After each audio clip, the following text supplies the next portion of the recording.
look stupid.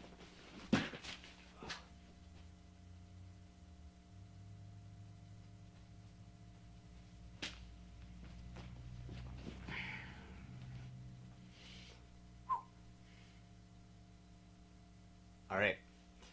This is a birthday present from my good friend Tony Francis.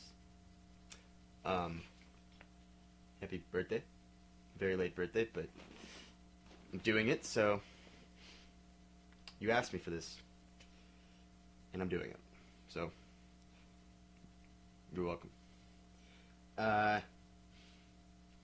Yeah, so for his birthday last year, or earlier this year, Tony asked me if I would record for him a reading of the infamous, awful fanfiction, Harry Potter fanfiction, My Immortal. And so that's what I'm doing. I'm also going to be, in Tony's honor, drinking Old English malt liquor, 40 ounce. I've got a few of these, so let's hope that'll last me through the story. I've got it printed out here. It's about 50 pages, something like that. I'm just gonna get to it. So, happy birthday, Tony.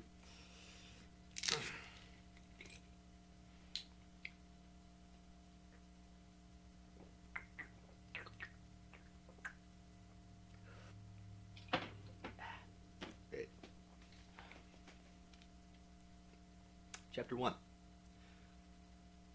Author's Note.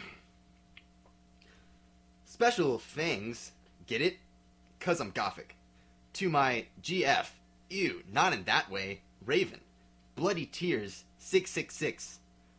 For helping me with the story and spelling. You rock. Justin, you're the love of my depressing life. You rock too. MCR rocks!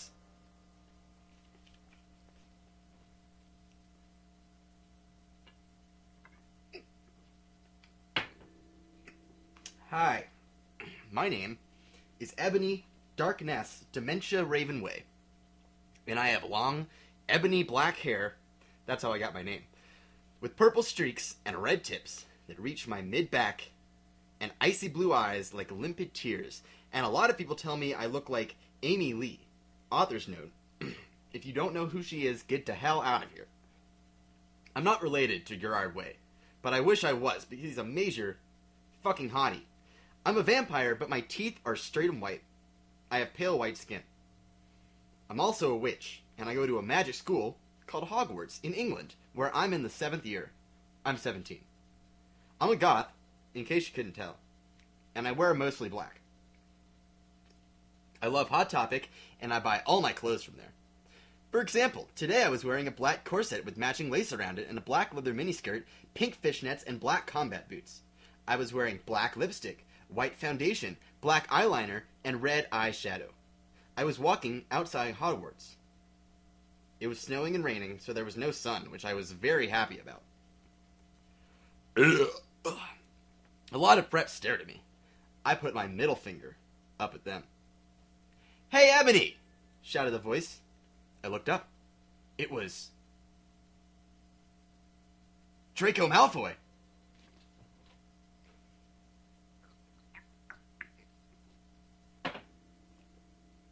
"What's up, Draco?" I asked. "Nothing," he said shyly. But then I heard my friends call me, and I had to go away. Author's Note. Is it good? Please tell me. Thanks. Chapter 2.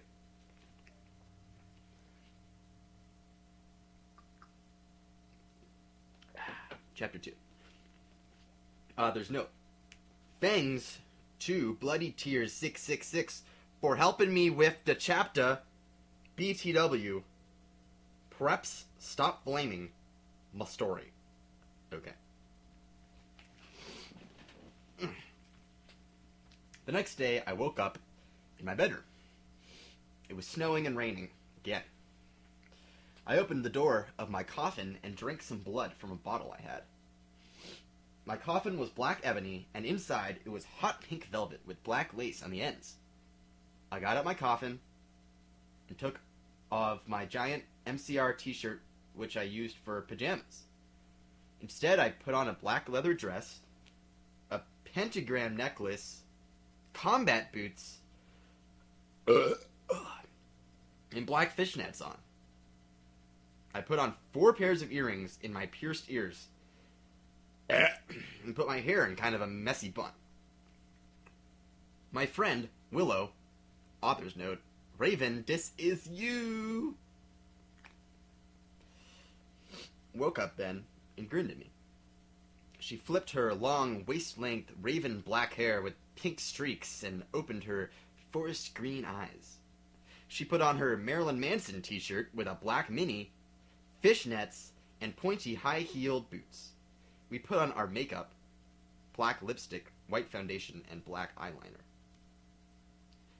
OMFG! I saw you talking to Draco Malfoy yesterday, she said excitedly. Yeah? So? I said, blushing. Do you like Draco?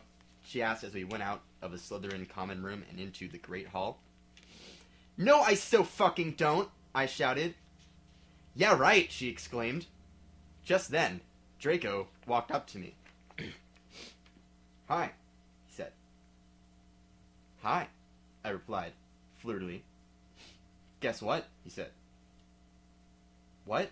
I asked.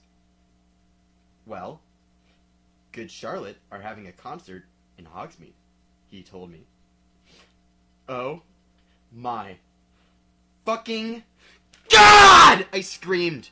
I love GC. They are my favorite band besides MCR. Well? Do you want to go with me? He asked. I gasped.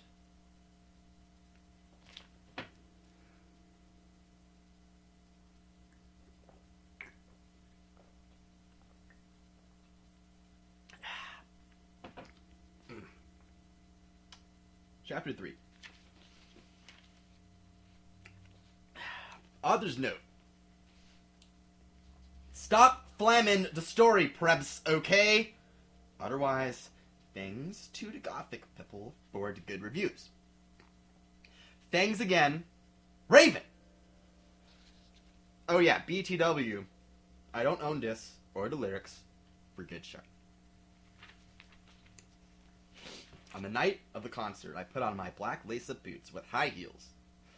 Underneath them were ripped red fishnets. Then I put on a black leather mini dress with all this corset stuff on the back and front. I put on my matching fishnet on my arms. I straightened my hair and made it look all spiky. I felt a little depressed then, so I slit one of my wrists. I read a depressing book while I waited for it to stop bleeding. And I listened to some GC. I painted my nails black and put on tons of black eyeliner. Then I put on some black lipstick. I didn't put on foundation because I was pale anyway. I drank some human blood, so I was ready to go to the concert. I went outside. Draco was waiting there in front of his flying car. He was wearing a Simple Plan t-shirt. They would play at the show, too.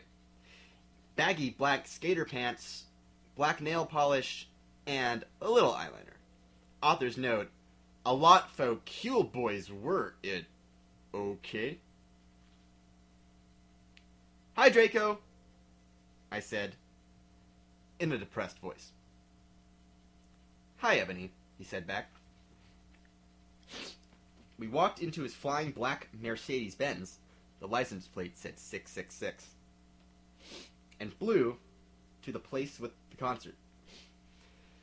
On the way, we listened excitedly to Good Charlotte and Marilyn Manson. We both smoked cigarettes and drugs.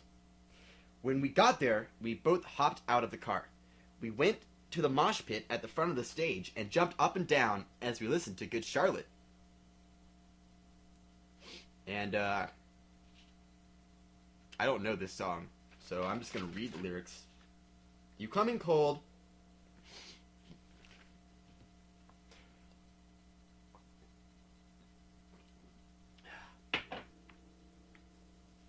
You come in cold. You covered in blood. They're all so happy you've arrived. The doctor cuts your cord, hands you to your mom. He sets you free into this life, saying Joel. I don't own the lyrics to that song. Joel is so fucking hot, I said to Draco, pointing to him as he sung, filling the club with his amazing voice. Suddenly Draco looked sad. What's wrong? I asked as we moshed to the music. Then I caught on. Hey, it's okay, I don't like him better than you, I said. Really? Asked Draco sensitively, and he put his arm around me all protective. Really, I said. Besides, I don't even know Joel, and he's going out with Hillary fucking Duff. I fucking hate that little bitch, I said disgustedly, thinking of her ugly blonde face. The night went on really well, and I had a great time. So did Draco. After the concert, we drank some beer and asked Benji and Joel for their autographs and photos with them. We got GC concert tees. Draco and I crawled back into the Mercedes-Benz, but Draco didn't go back into Hogwarts. Instead, he drove the car into... There's like 20 dots. I don't know how long I'm supposed to... This is what... Right there. It's a long pause. The Forbidden Forest!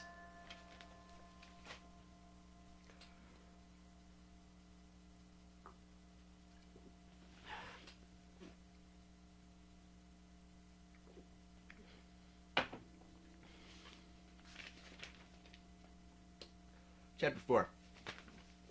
Chapter 4. I feel like I've been reading this forever already. Author's note. I said stop flaming, okay? Ebony's name is Ennaby! Not Mary Sue. Okay! Draco is so in love! We've heard it, he's acting different. They knew each other before. Okay.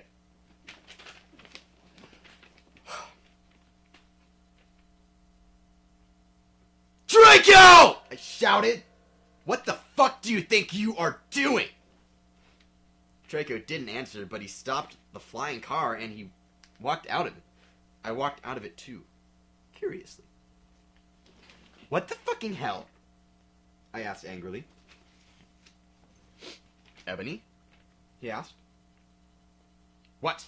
I snapped. Draco leaned in extra close, and I looked into his gothic red eyes. He was wearing color contacts, which revealed so much depressing sorrow and evilness, and then suddenly I didn't feel mad anymore. And then, suddenly, just as Draco kissed me passionately, Draco climbed on top of me and we started to make out keenly against a tree. He took of my top and I took of his clothes. I even took of my bra. Then he put his thingy into my you-know-what, and we did it for the first time. Oh! Oh! Oh! I screamed. I was beginning to get an orgasm. We started to kiss everywhere, and my pale body became all warm. And then... What the hell are you doing, you motherfuckers?!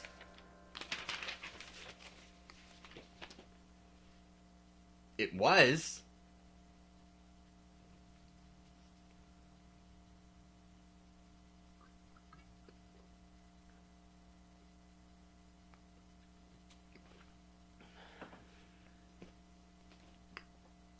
Dumbledore. Chapter 5. Author's note. Stop blaming. If you flam, it means you're a prep or a puss. The only reason Dumbledore swore is 'cause he had a headache, okay? And on top of that, he was mad at them for having sex. P.S. I'm not updating until I get 5 good reviews.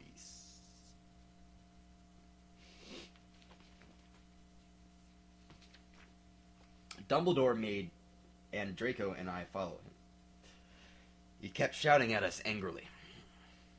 "You ludicrous fools!" he shouted. I started to cry tears of blood down my pallid face. Draco comforted me. When we went back to the castle, Dumbledore took us to Professor Snape and Professor McGonagall, who were both looking very angry. "They were having sexual intercourse in the Forbidden Forest!" he yelled in a furious voice.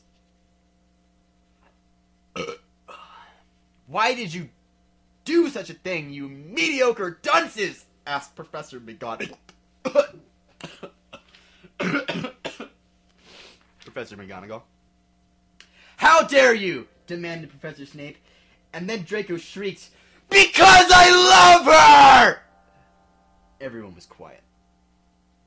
Dumbledore and Professor McGonagall still looked mad, but Professor Snape said, "Fine, very well. You may go up to your rooms." Draco and I went upstairs while the teachers glared at us. "Are you okay, Ebony?" Draco asked me gently. "Yeah, I guess." I lied. I went to the girls' dorm and brushed my teeth and my hair and changed into a low-cut black floor-length dress with red lace all around it and black high heels. When I came out, Draco was standing in front of the bathroom and he started to sing "I Just Want to Live" by Good Charlotte. I was so flattered, even though he wasn't supposed to be there. We hugged and kissed. After that, we said goodnight, and he reluctantly went back to his room.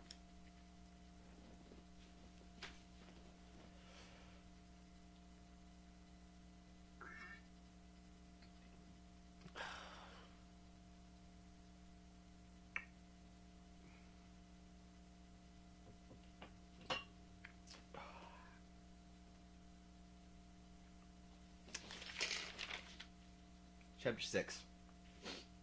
Author's note. Shut up, Preps, okay? P.S. I will not update until you give me good reviews. The next day I woke up in my coffin. I put on a black miniskirt that was all ripped around the end and a matching top with red skulls all over it and high-heeled boots that were black.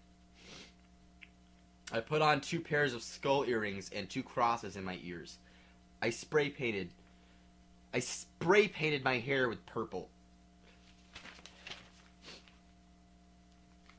In the Great Hall, I ate some Count Chocula cereal with blood instead of milk and a glass of red blood. Suddenly, someone bumped into me. All the blood spilled over my top. "Bastard!" I shouted angrily. I regretted saying it when I looked up because I was looking into the pale white face of a gothic boy with spiky black hair with red streaks in it. He was wearing so much eyeliner. I was going down his... I'm going to start the sentence over. He was wearing so much eyeliner that I was going down his face, and he was wearing black lipstick. He didn't have glasses anymore, and now he was wearing red contact lenses just like Draco's, and there was no scar on his forehead anymore. He had a manly stubble on his chin. He had a sexy English accent. He looked exactly like Joel Madden.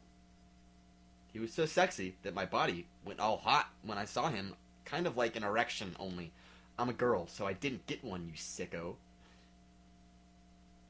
"I'm so sorry," he said in a shy voice. That's alright. What's your name? I questioned. My name is Harry Potter, although most people call me Vampire these days. He grumbled. Why? I exclaimed. Because I love the taste of human blood, he giggled. Well, I am a vampire, I confessed. Really? He whimpered. Yeah! I roared! We sat down to talk for a while. Then Draco came up behind me and told me he had a surprise for me, so I went away with him.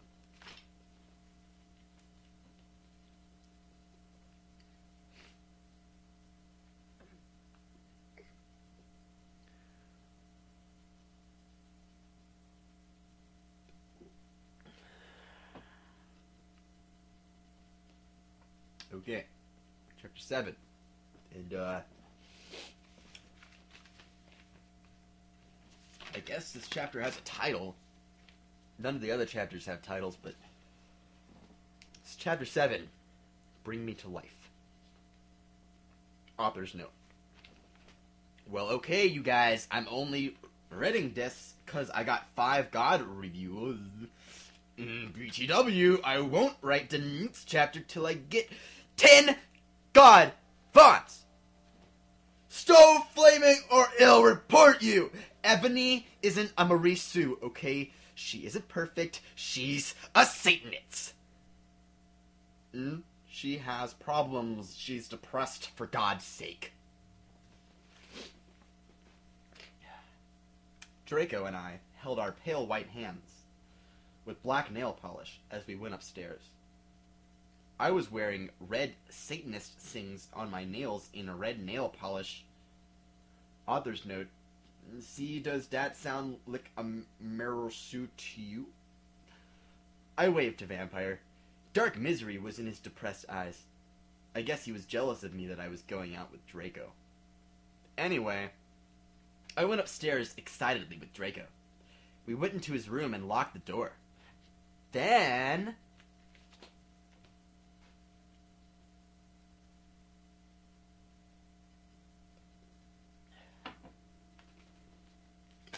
we started Frenching passively, and we took off each other's clothes enthusiastically.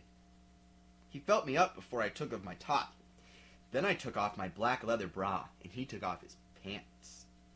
We went on the bed and started making out naked, and then he put his boy's thingy in mine, and we had sex! See, is that stupid? Oh, Draco! Draco! I screamed while getting an orgasm, while all of a sudden I saw a tattoo I had never seen before on Draco's arm. It was a black heart with an arrow through it. On it, in bloody gothic writings, were the words, Vampire. I was so angry. You bastard! I shouted angrily, jumping out of the bed. No! No, but you don't understand, Draco pleaded. But I knew too much. No, you fucking idiot, I shouted. You probably have AIDS anyway. I put on my clothes all huffily and then stomped out. Draco ran out even though he was naked. He had a really big you-know-what, but I was too mad to care.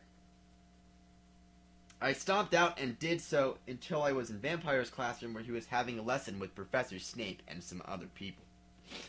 Vampire Potter, you motherfucker! I yelled.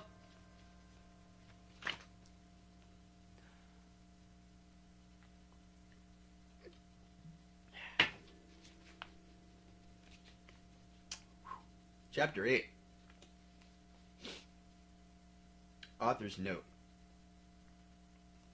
Stop blasting, okay? If you do, then you are a prep. Everyone in the class stared at me, and then Draco came into the room, even though he was naked, and started begging me to take him back. Ebony, it's not what you think, Draco screamed sadly. My friend, Bloody Mary Smith, smiled at me understatedly. She flipped her long waist length gothic black hair and opened her crimson eyes like blood that she was wearing contact lenses on. She had pale white skin that she was wearing white makeup on. Hermione was kidnapped when she was born. Her real parents are vampires, and one of them is a witch, but Voldemort killed her mother, and her father committed suicide because he was depressed about it. She still has nightmares about it, and she is very haunted and depressed. It also turns out her real last name, is Smith and not Granger. Since she has converted to Satanism, she is in Slytherin now, not Gryffindor. And this is a recurring theme in this story, or not theme, but thing. But she actually has spelled Gryffindor, not correctly, but pronunciate. It's crazy. She spelled it as she's taken. If I can just maybe let me see.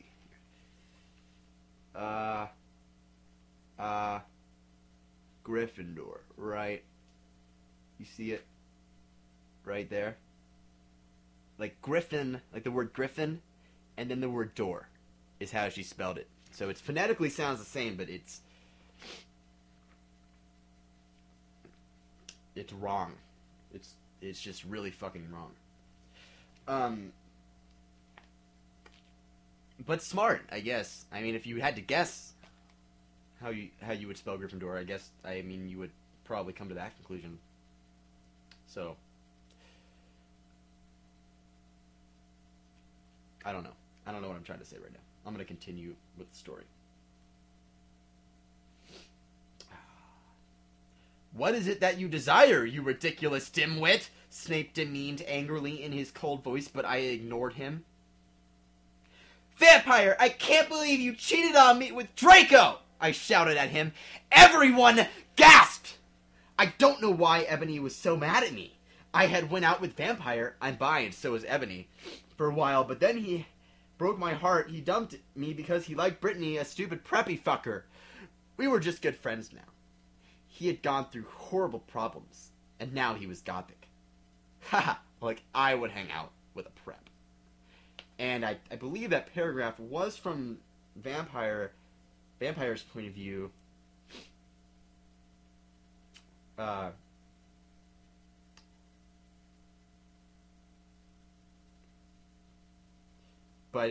now it returns to Ebony's point of view, so just to help clarify that. But I'm not going out with Draco anymore, said Vampire. Yeah, fucking right. Fuck off, you bastard, I screamed. I ran out of the room and into the forbidden forest where I had lost my virility to Draco, and then I started to bust into tears.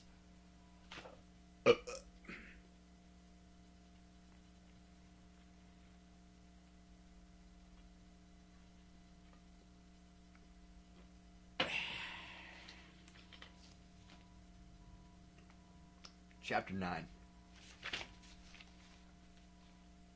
Author's note. Stop flaming okay. I didn't read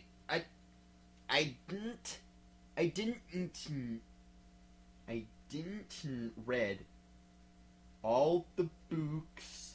This is from the movie, okay, so it's not my fault if Dumbledore swerves.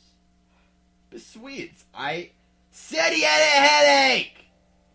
And the resin Snap doesn't lick Harry now is cause he's Christian and Vampire is a Satanist. MCR rocks!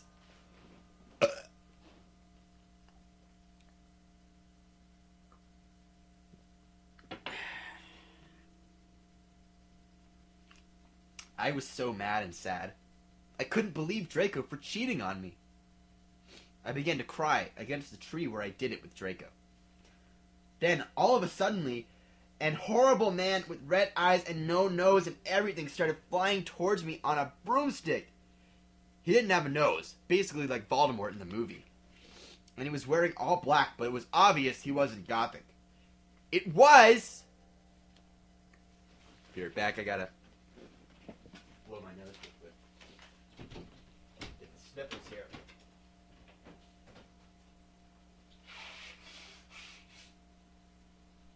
Ugh.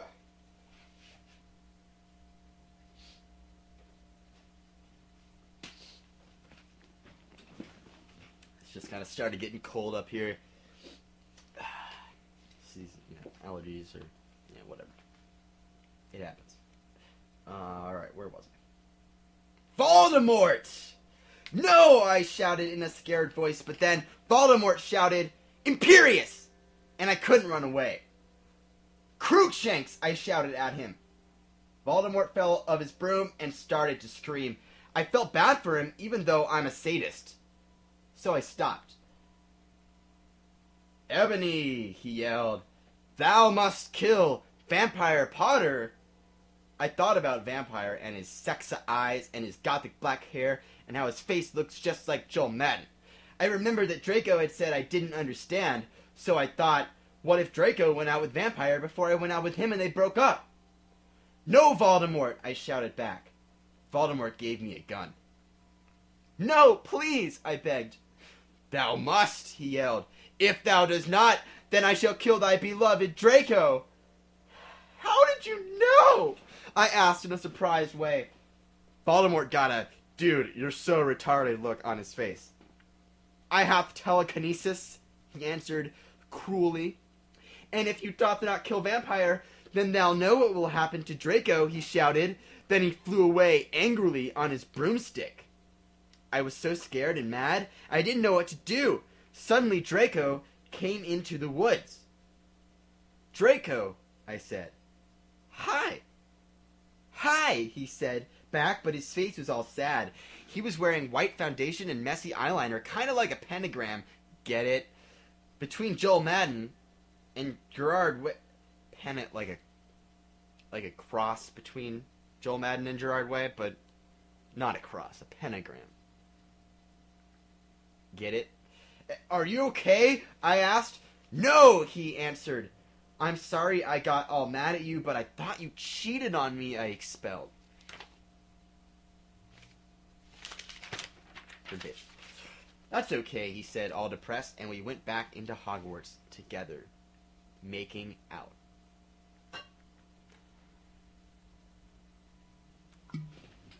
Just, shit! Lamp just fell over, no big deal.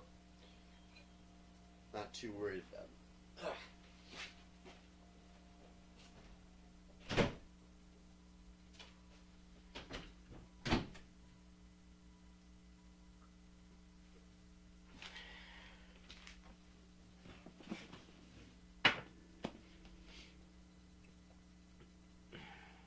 Okay, chapter 10. Author's note. Stup it, you gay fags. If you don't like my story, then fuck off. P.S. It turns out Bloody Mary isn't a muggle after all, and she and Vampire are evil. That's why they moved houses, okay? I was really scared about Voldemort all day. I was even upset, went to rehearsals with my gothic metal band, Bloody Gothic Rose 666.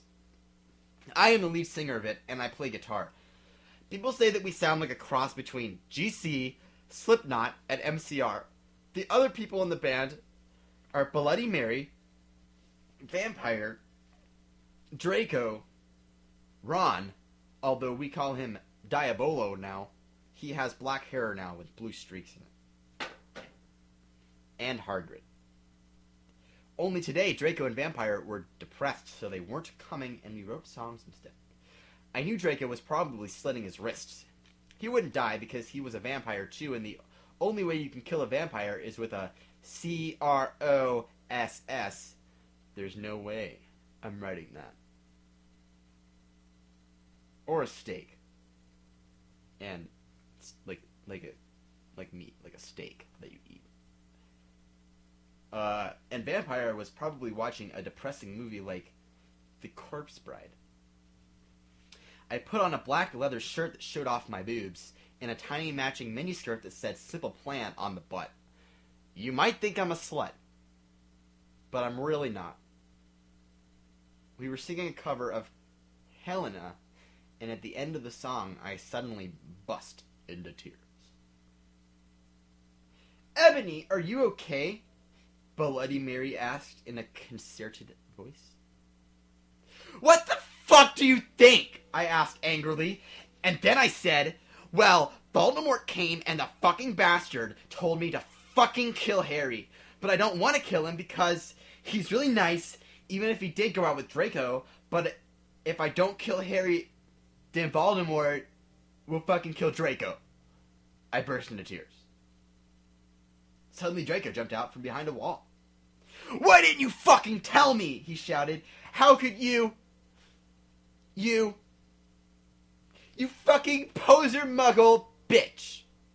See, is that out of character? I started to cry and cry. Draco started to cry too, all sensitive. Then he ran out crying. We practiced for 1 more hour. Then suddenly Dumbledore walked in angrily. His eyes were all fiery, and I knew this time it wasn't, because he had a headache. What have you done? He started to cry wisely. See, that's basically nut swearing. And this time he was really upset, and you will see why. Ebony Draco has been found in his room. He committed suicide by slitting his wrists.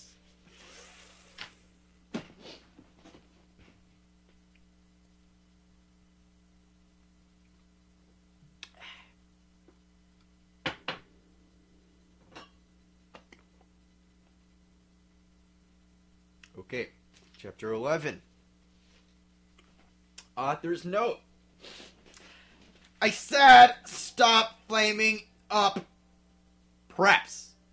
See, if this chapter is Srupin 1111, it deals with real see for yourself if it's stupid things to my friend Raven for helping me. No! I screamed. I was horrified. Bloody Mary tried to comfort me, but I told her, fuck off! And I ran to my room crying myself. Dumbledore chased after me, shouting, but he had to stop when I went into my room because he would look like a perv that way.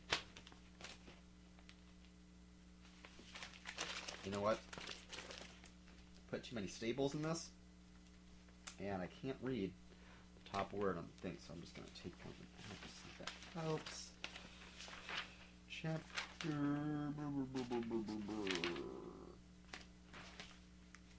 Okay.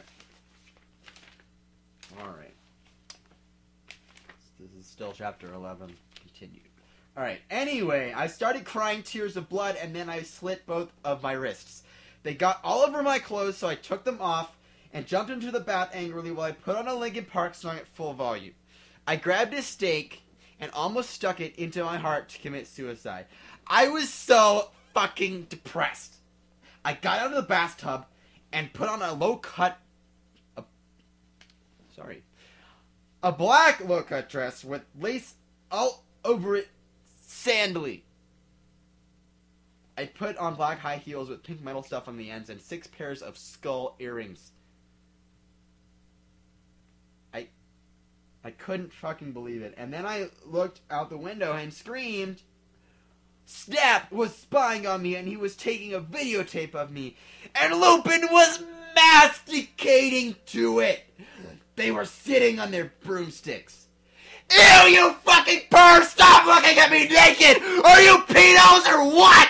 I screamed, putting on a black towel with a picture of Marilyn Manson on it. Suddenly, Vampire ran in. Abracadabra! He yelled at Snape, and Lupin, pointing his womb I took my gun and shot Snape and Lupin a gazillion times. And they both started screaming and the camera broke. Suddenly, Dumbledore ran in. Ebony, it has been revealed that someone has... No! He shouted, looking at Snape and Lupin, and then he waved his wand, and suddenly... Hagrid ran outside on his broom and said, "Everyone, we need to talk." What do you know, Hagrid? You're just a little Hogwarts student. I may be a Hogwarts student! Hagrid paused angrily. But I am also a Satanist! This cannot be, Snap said in a crisp voice as blood dripped from his hand where Dumbledore's wand had shot him. There must be other factors. You don't have any! I yelled in madly. Lupin held up the camera triumphantly. The lens may be ruined, but the tape is still there. I felt faint, more than I normally do, like how it feels when you do not drink enough blood. Why are you doing this? Lupin said angrily while he rubbed his dirty hands on his cloak. And then I heard the words that I had heard before, but not from him. I did not know whether to feel shocked and happy, or to bite him and drink his blood, because I felt faint. Because, Harkin said, and he paused in the air, dramatically waving his wand in the air. Then swooped he in, singing to the tune of a gothic version of a song by 50 Cent. Because you're gothic? Snap asked in a little afraid voice, because he was afraid it meant he was connected with Satan. Because I love her!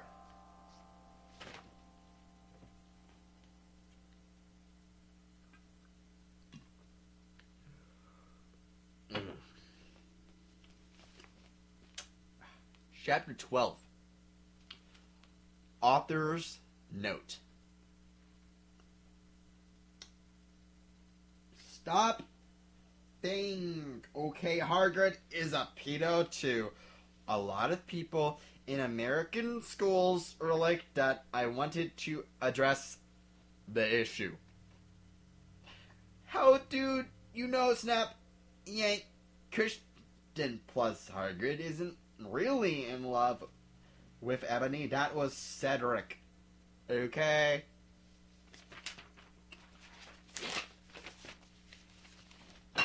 Fuck this shit.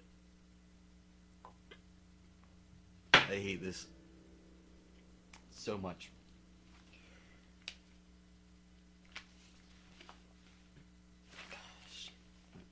I was about to slit my wrists again with the silver knife that Draco had given me in case anything happened to him. He had told me to use it valiantly against an enemy, but I knew that we must both go together. No, I thought it was Hagrid, but it was Vampire. He started to scream, OMFG, no! My scar hurts! And then his eyes rolled up. You could only see his red whites. I stopped. How did you know? I saw it! And my scar turned back into the lightning bolt. No! I ran up closer. I thought you didn't have a scar anymore, I shouted. I do, but Diabolo changed it into a pentagram for me and I always cover it up with foundation, he said back. Anyway, my scar hurt and it turned back into the lightning bolt. Save me! Then I had a vision of what was happening to Draco. Voldemort has him bondage! Anyway, I was in the school nurse's office now, recovering from my slit wrists. Snap and Lupin and Horrid were there too. They were going to St. Mango's after they recovered because they were pedophiles, and you can't have those fucking pervs teaching in a school with lots of hot girls.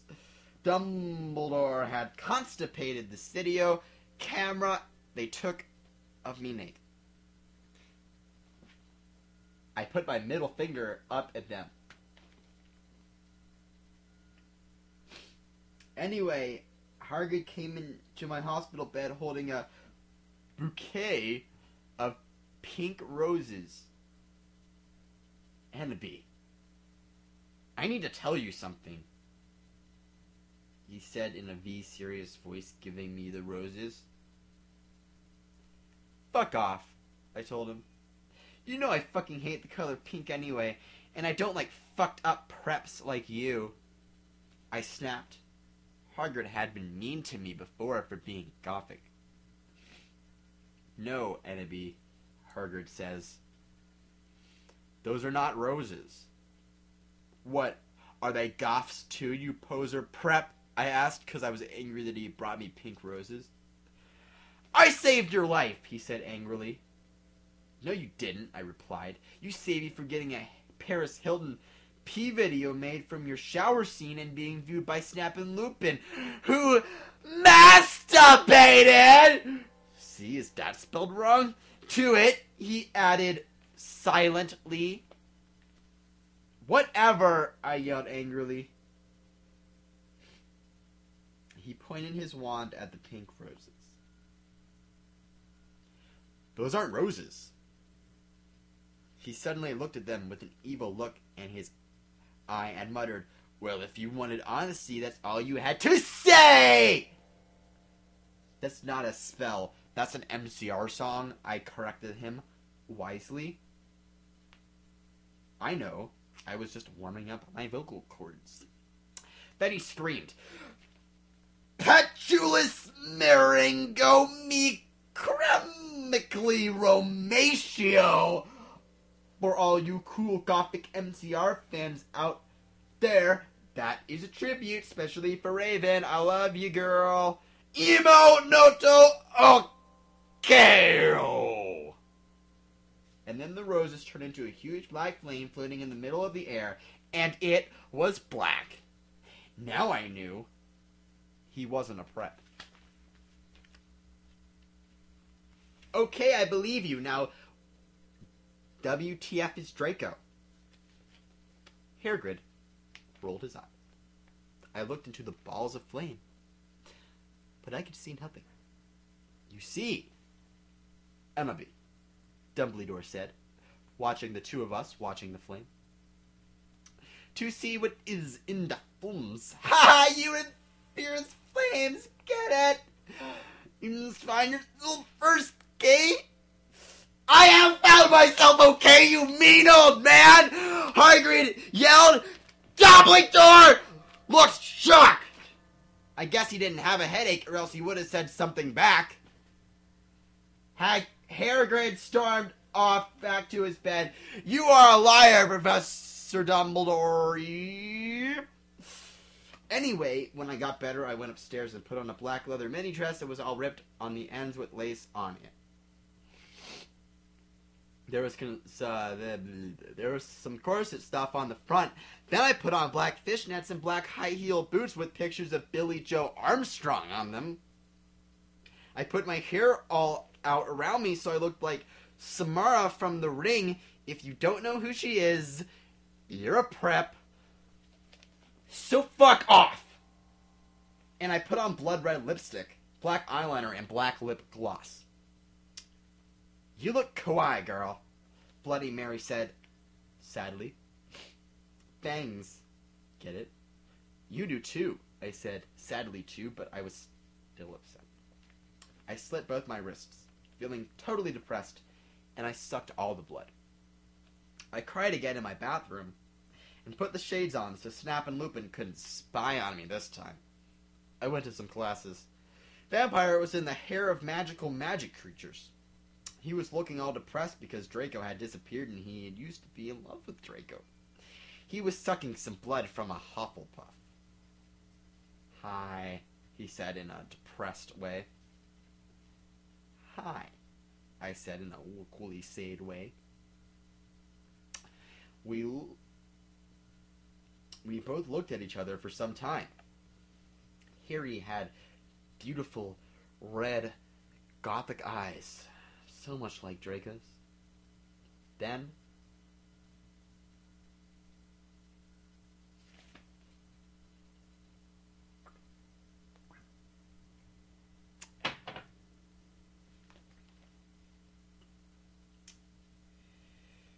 we jumped on each other and started screwing each other.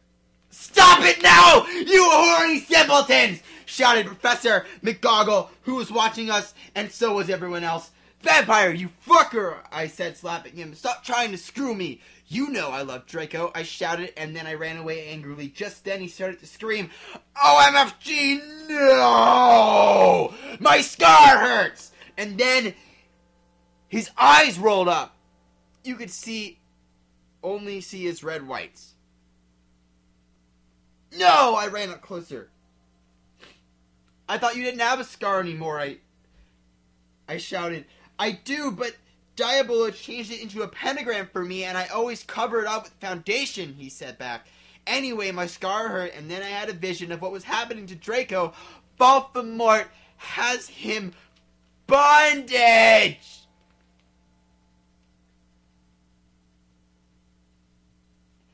"Special thanks to Raven, my Gothic's blood sister. WTF, you're supposed to read this. Hey Raven, do you know where my sweater I?" I'll be right back. Got them sniffles again. Ugh. Alright.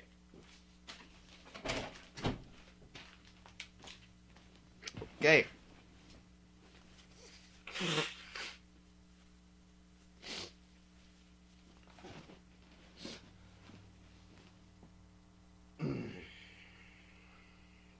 Fuck.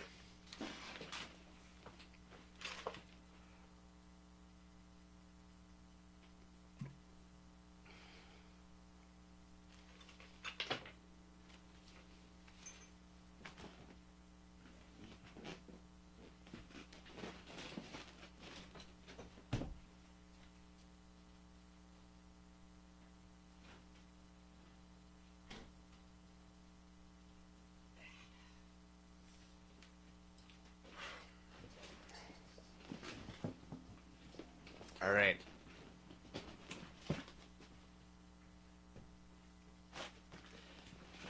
Forgot something. All right.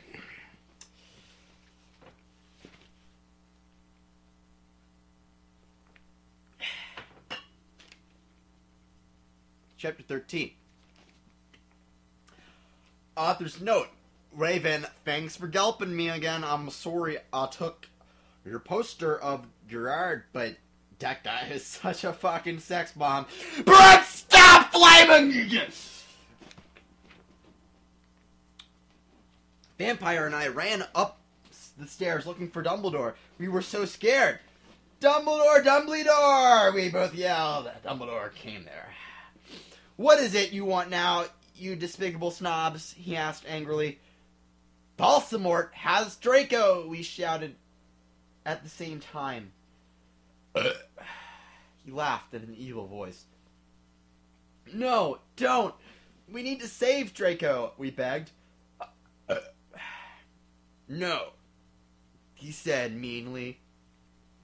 "I don't give a darn what Voldemort does to Draco. Not after how much he misbehaved in school, especially with you, Ebony," he said while he frowned, looking at me. "Besides, I never liked him that much anyway." Then he walked away. Vampire started crying. "My Draco," he moaned. Author's note. Don't you think gay guys are like so hot? It's okay, I tried to tell him, but that didn't stop him. He started to cry tears of blood. Then he had a brainstorm. I had an idea, he exclaimed. What? I asked him.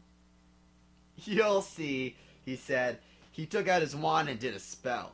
Then, suddenly, we were in Voldemort's lair. We ran in with our wands out, just as we heard a crooned voice say, "Alla Kedavra!" It was...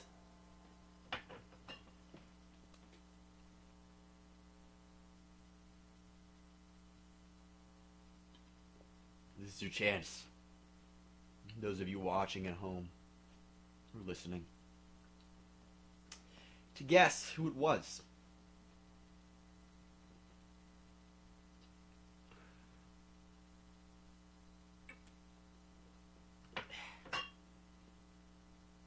Voldemort.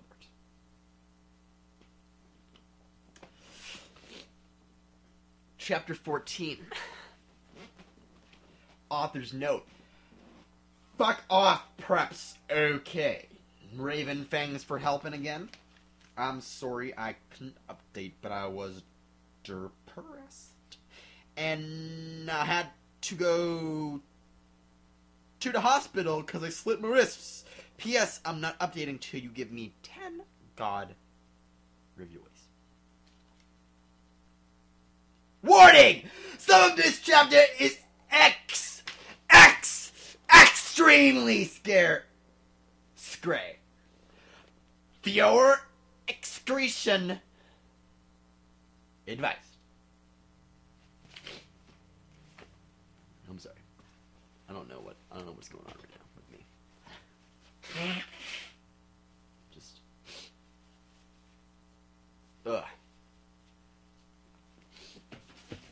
It's this cold weather, man. It's this fall weather.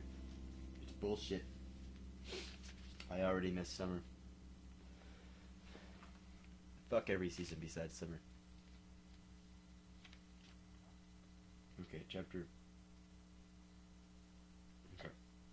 We ran to where Voldemort was. It turned out that Voldemort wasn't there. Instead, the fat guy that killed Cedric was.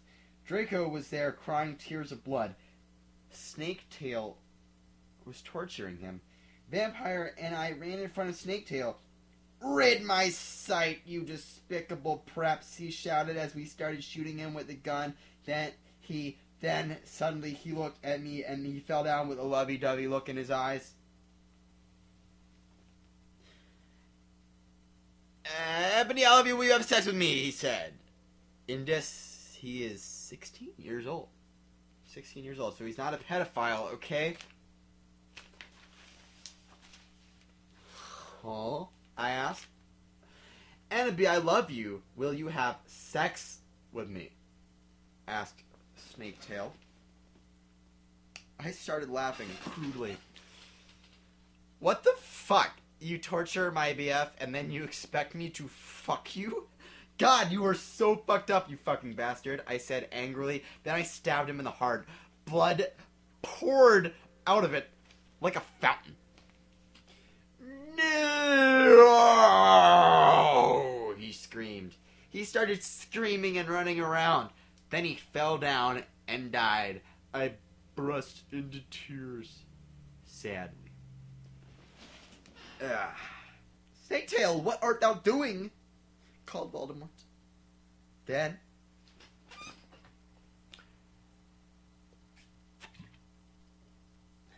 he started coming.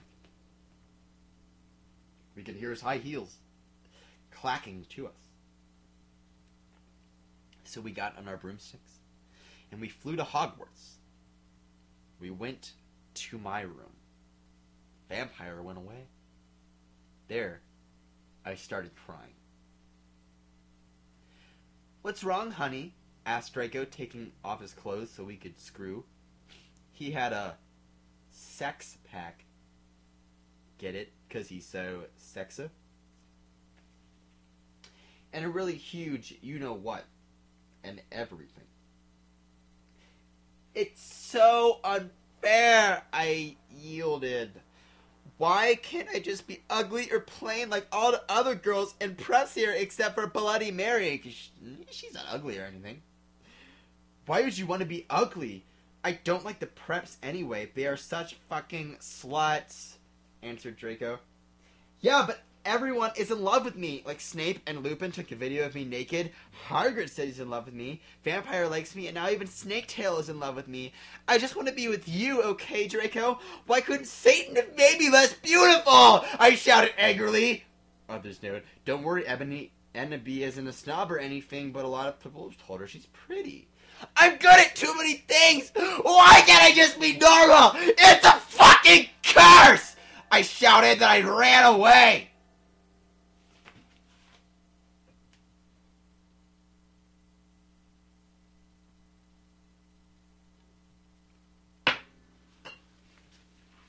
Chapter 15.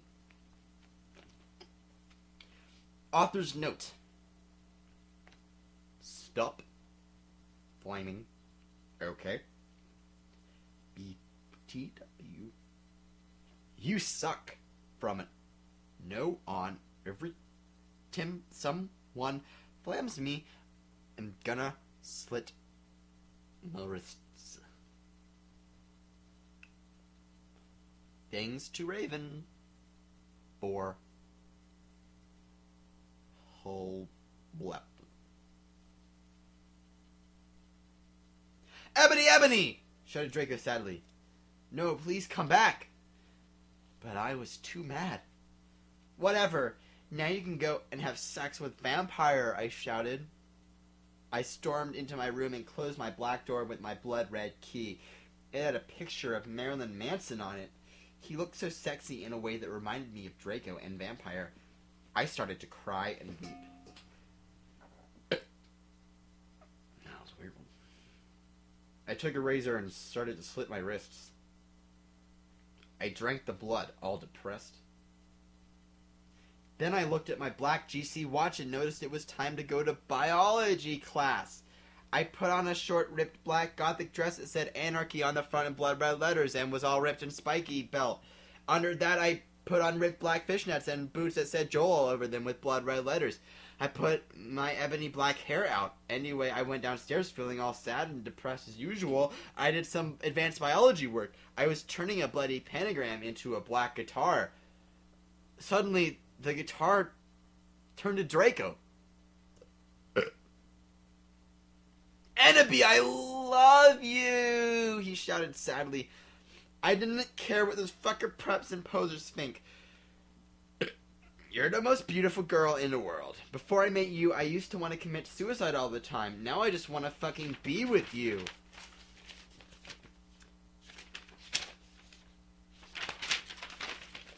I fucking love you. Then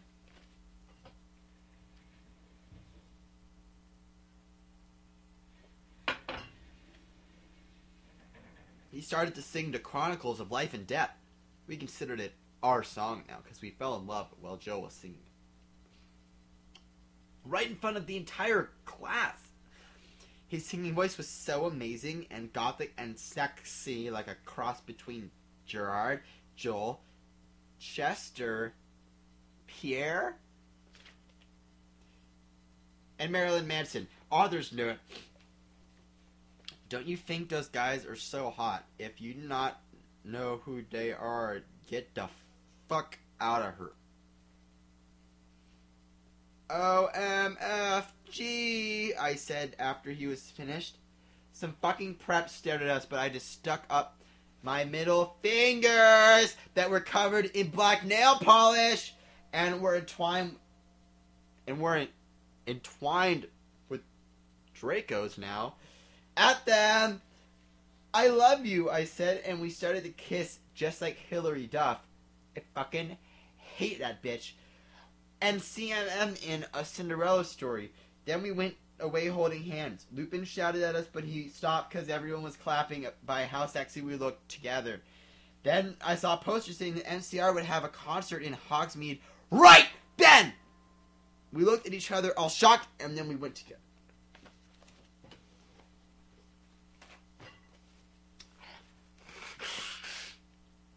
Ugh. Yeah, I'm sorry. I keep on blow my nose. I don't know.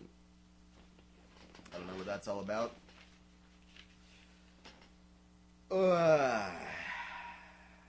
Chapter 16. I'm forgetting something.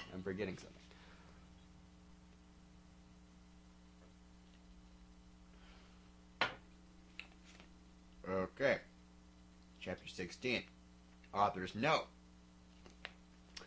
You know what? Shut up, okay?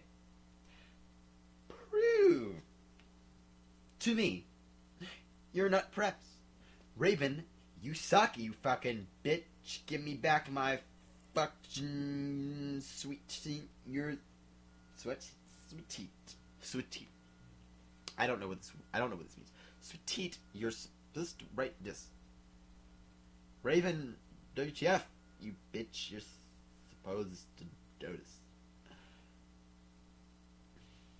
BTW Fangs to Brittany 5655 for Deccan Japanese.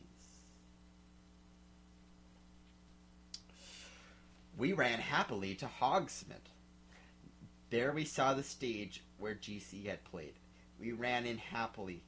MCR were there playing Helena. I was so fucking happy. Gerard looked even sexier than he did in the pictures. Even Draco thought so. I could totally see him getting an erection, but it didn't matter because I knew we were the only true ones for each other. I was wearing a black leather mini dress and black leather platinum boots with red fishnets. Draco was wearing a black baggy MCR t-shirt and black baggy pants. Anyway, we started moshing to Helena. We Frenched. We ran up to the front of the band to stage dive. Suddenly, Gerard pulled off his mask. So did the others. We gasped! It wasn't them at all! It was Falsamort and the Death Dealers!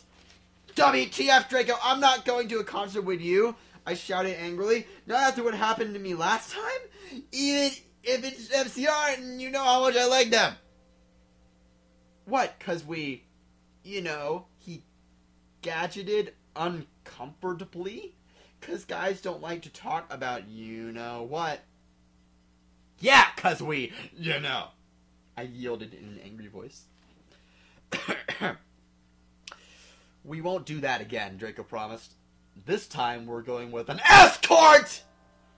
OMFG, what the WTF are you giving into the mainstream, I asked? So I guess you're a prep or a Christina, or what now? No! He muttered loudly. Are you becoming a prep or what? I shoot angrily. Anabi, I'm not!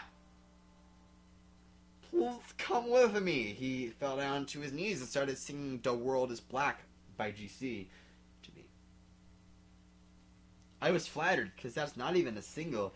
He had memorized the lyrics just for me.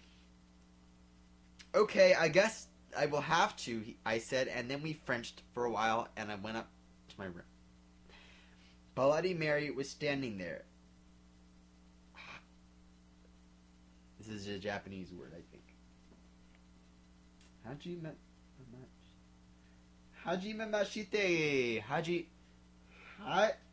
Hajimemashite girl. I don't speak Japanese. Hajimemashite girl. She said happily. She speaks Japanese, so do I. That means how do you do in Japanese? BTW Willow, that fucking poser got expelled. She failed all her classes and she skipped math. Author's note. Okay. This is stupid. I'm going to take all of these. I'm going to take the other staple out because I can't read what's written. And this is important. It's vitally important that the entirety of this work be read here. Don't want to leave anything out. I'm going to leave... Oh, fuck. I'm bleeding right now. A little bit. I think I stabbed myself on the end of the staple. I'm bleeding. Just a bit. There's blood on this paper,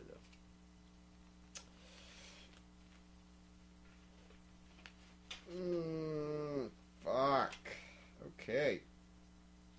This is harder than it should be. Much harder than it should be. Alright, there we go. Get out of there.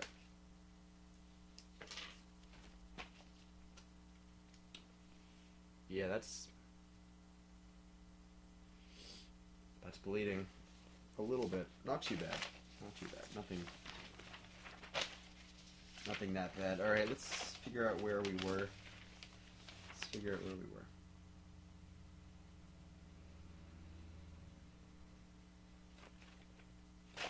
Okay.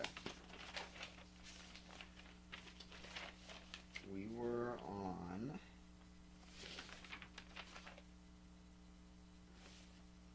chapter...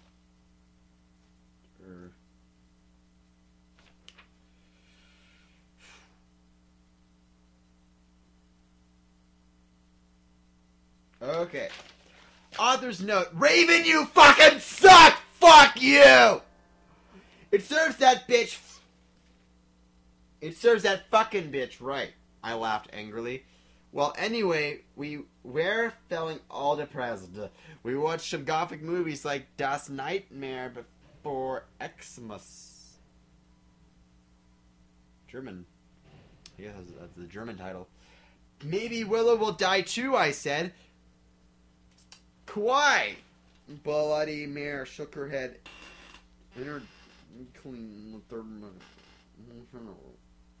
Oh yeah, I have a confession. After she got exposed, I murdered her. And Dan Lupin did it with her, because he's a necrophiliac.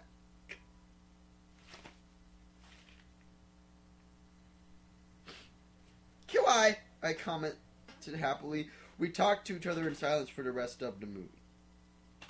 I'm going to go back and read that. We talked to each other in silence for the rest of the movie. Oh, hey, BTW! I'm going to a concert with Draco tonight in Hogsmeade with MCR, I said. I need to wear, like, the hot sit outfit ever. Bloody Mary nodded. Oh, fuck this shit. Energetically. This, okay. Alright, this word is, like... Can you see it? Can you see this? This right here. This bullshit. What? The fuck? It's like half capitalized. I don't... Energetically. Oh, MFG, let's go shopping. In Hot Topic, right? I asked, already getting out my special Hot Topic loyalty card. No. My head snapped up. What? My head should be on... I could not believe it. Bloody Mary, are you a prep? No! No! She laughed. I found some cool gothic stores in Hogwarts, that's all. Who told you about them? I asked. Sure, it would be Draco, or Diabolo, or Vampire. Don't even say that name to me. Or me. Dumbledore, she said. Let me just call her Brums. LMFFG, Dumbledore? I asked, quietly. Yeah, I saw the map for Hogsmeade on his desk, she told me. Come on, let's go. We were going to a few punk goth stores, especially for the concerts in Hogsmeade. The salesperson was OMG hotter than Gerard, except not, because that's impossible. And he gave me a few dresses. We only have these for the real goths. The real goths? Me and Bloody Mary asked. Yeah, you wouldn't believe how many posers there are in this town, man. Yesterday, Lupin and Snap tried to buy a gothic camera pouch. He shook his head. I didn't even know they had a camera. OMFG, no, they're gonna spy on me again, I cried, running out of the changing room, wearing a long black dress with lots of red cute, eh? Coming out and a very low cut with a huge slit. Oh my Satan, you have to buy that outfit, the salesperson said. Yeah, it looks totally hot, said Bloody Mary. You moronic idiots, he shooted angstily. Enemy, Oh, shit. Forgot to flip the page. You know what? I am gonna give it to you for free because you look really fucking hot in that outfit. Are you gonna be at the concert tonight? He asked. Yeah, I am actually. I looked back at him. Hey, BTW, my name's Ebony Darkness Dementia Tearaway. What's yours? Tom Ridd, he said and ran a hand through his black-dyed hair. Maybe I'll see you there tonight. Yeah, I don't think so, because I'm going there with my BF Draco, you sick perv! I yelled angrily, but before he could beg me to go with them, Hargard flew in on his black broom, looking worried. OFG, Ebony, you need to get back into the castle now!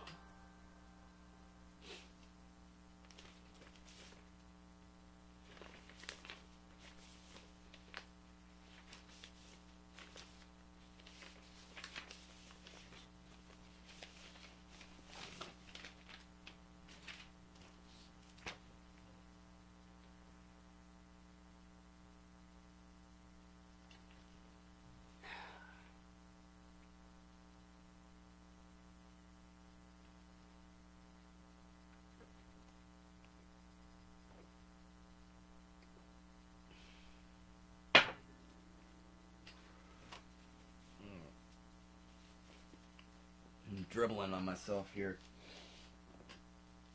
Okay. Chapter 17.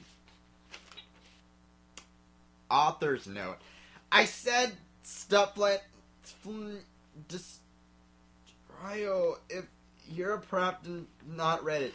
If you can tell whether you're a prep or not by my quiz. It's on the homepage. If you're not, then you rock. If you are, then fuck! Oh!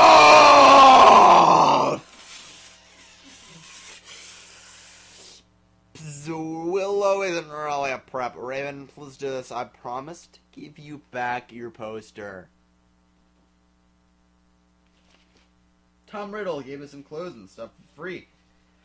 He said he would help us with makeup if you wanted, cause he was really into fashion and stuff. He's bisexual. Bisexual. Hargard kept shooting at us to come back to Hogwarts. WTF, Hargard, I shouted angrily. Fuck off, you fajucking bastard. Well, anyway, Willow came. Hargard went away angrily. Hey, bitch, you look kawaii, she said. Yeah, but not as kawaii as you, I answered. Sadly, because Willow's really pretty and everything. She was wearing a short black corset thingy with blood red lace on it and a black blood red mini skirt, leather fishnets, and black pointy boots that showed off how pale she was. She had a really nice body with big bobs and everything. She was thin enough to be anorexic. So are you going to the concert with Draco? She asked. Yeah, I said happily. I'm going with Diabolo.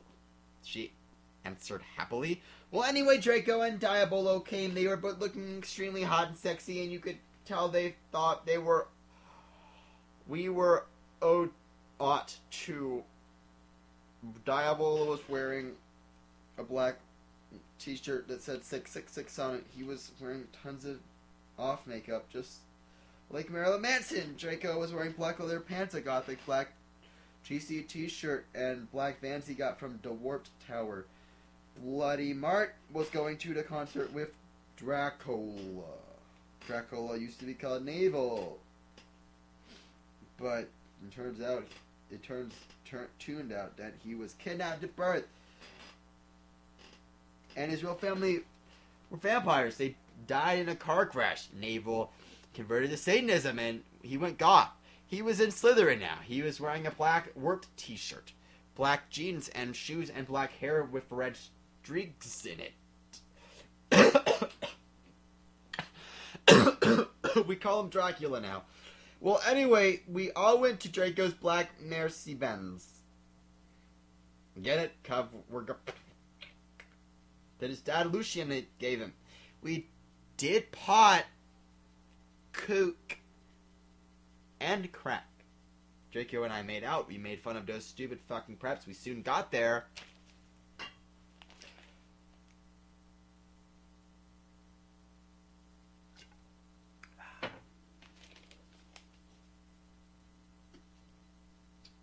I gasped. Gerard was the sexiest guy ever.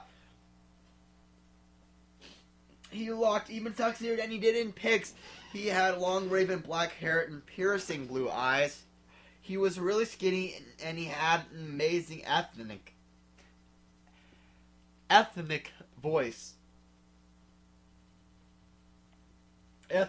We marched to Helena and some other songs. Suddenly, Gerard pulled up his mask. So did the other members. I gasped. It wasn't Gerard at all. It was an ugly, preppy man with no nose and red eyes. Everyone ran but me and Draco, and I came. It was Voldemort and the Death Dealers.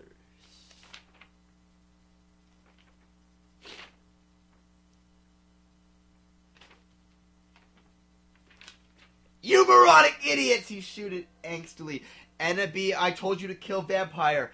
Thou have failed. And now...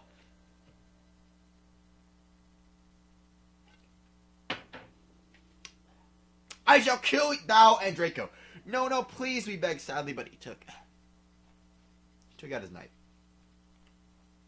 Suddenly, a gothic old man flew in on his broomstick. He had long black hair and a low black beard. He was wearing a black robe that said Avril Lavigne on the back. He shot at a spell, and Voldemort ran away. It was...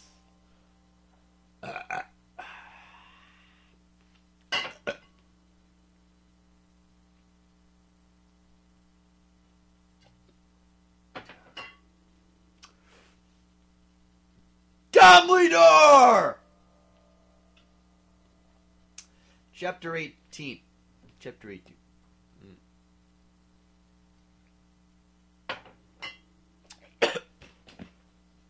Ugh. Fuck.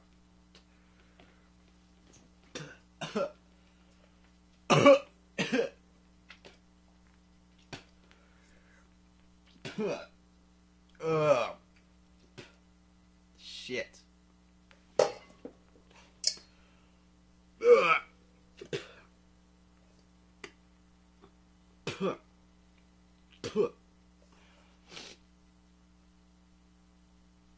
Okay, I'm pretty fucking drunk right now. Ugh.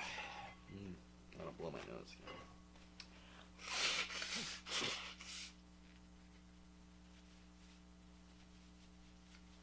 Okay. Chapter 18. Author's note, I said stop blamming. If you do, then you're a fucking prep. Thanks to Raven for the help and stuff. You rock! You're not a prep. Thanks for my sweater. P.S. The other isn't Dumbledore's worse because he is turned to be gothic, so there. I woke up the next day in my coffin. I walked out of it and put on some black eyeliner, black eyeshadow, bloodbed lipstick, and a black, really low-cut leather dress that was all ripped and in stripes so you could see my belly. I was wearing a skull belly ring with black and red diamonds on it. Inside it. Diamonds inside it. The night before, Draco and I went back to the skull. Get it? Skull. Because I'm gothic and I like death. Dumbledore chased Voldemort away. We flew there on our brooms. Mine was black, and the broom stuff was blood red. There was lace all over it. Draco had a black MCR broom. We went back to our rooms, and we had you know what to a Linkin Park song.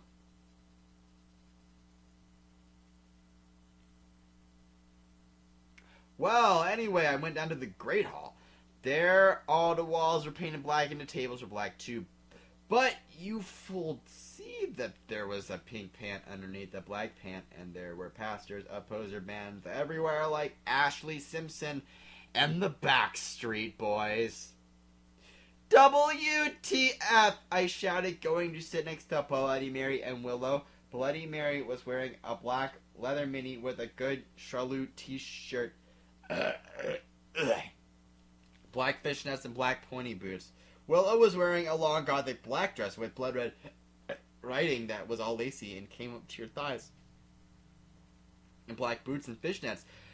Vampire Dracula and Draco came. We were started to talk about who was sexier, Mikey or Gerard Way or Billy Joe Armstrong. The boys joined in because they were bi. Those guys are so fucking hot, Naval was saying just as suddenly a gothic old man with a black beard and everything came. He was the same one who had chased away Voldemort yesterday. He had normal tan skin but was wearing white foundation and had dyed his hair black.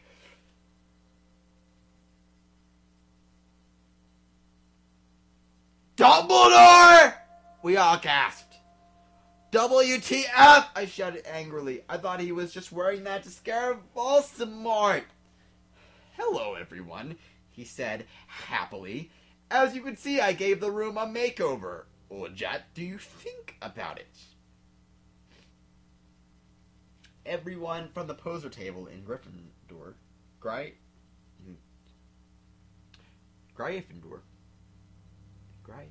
started to cheer. Well, we just looked at each other all disgusted and shook our heads. We couldn't believe what a poser he was. One. BTW, you can call me Albert. He called as we left to our classes. What a fucking poser, Draco shouted angrily as we went to transformation. We were holding hands. Vampire looked really jealous. I could see him crying blood in a gothic way. Get it? Way like Gerard? But I didn't say anything. I bet he's having a midlife crisis, Willis shouted. I was so fucking angry.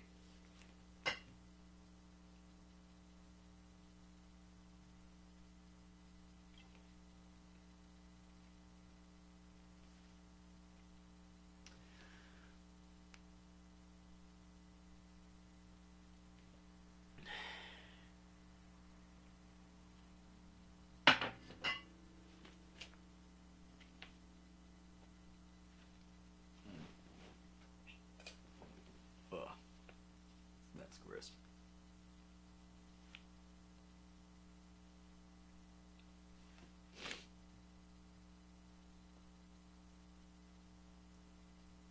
Oh, this chapter also has a title. Chapter 19. I'm not okay. I promise. Author's note. Pull this stuff flaming the story if you do your fucking prep. You're jealous, okay? 1-1 from Norku and I'm going to Delt. Menry, it's 1-1-1. BTW, Evan need a poor blood. So there, one. Thanks to Raven for the help. 1-1. All day we sat angrily thinking about Dumbledore. We were so fucking pissed off. Well, I had one thing to look forward to. The MCR concert. It would have been postponed so we could all go. Anyway, I went to the common room sadly to cut classes. Draco was being all secretive. I asked what it was and he got all mad at me and started crying all hot and angsty. Aren't sensitive bi guys so hot? No one fucking understands me, one, he shouted angrily as his black hair went in his big blue eyes like Billy Joe in Boulevard of Broken Dreams. He was wearing black baggy pants, a black MCR t-shirt, and a black dye. Get it? Instead of tie, 'cause I'm gothic. I was wearing a black leather low-cut top with chains all over a black leather mini, black high-held boots, and a cross belly thing. My hair was all up in a messy rally hype, unlike Amy Lee and Gong Under. Email me if you want to see the pic. Accuse me? What about me? I'm sorry. Accuse me? What about me? I growled. But, he grunted. You fucking bastard! I moaned. No, wait. It's not what it fucking looks like, he shouted. But it was too late. I knew what I heard. I ran to the bathroom angrily. Cring. Draco banged on the door. I whipped and wept as my bloody eyeliner streamed down my cheeks and made cool tears down my feces like Benji in the video for Girls and Boys. Raven, that is our video. I took out a cigarette and started to smoke pot. Suddenly, Hargrid came. He had appeared. You gave me a fucking shock, I shouted angrily, dropping my pot. WTF do you think you're doing in the girls' room? Only it wasn't just Hargrid. Someone else was with him too. For a second, I wanted it to be Tom Riddle or maybe Draco, but it was Dumbledore. Hey, I need to ask you a question, he said, pulling out his black wannabe gothic purse. What are you wearing to the concert? You know who MCR is? I gasped. No, I just saw there was a concert that a lot of gods and punks were going to, he said. Anyway, Draco has a surprise for you.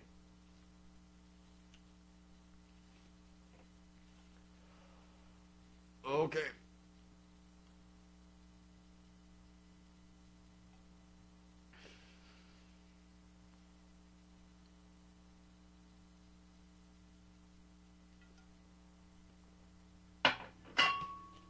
Alright, that's 40 number 1. Done.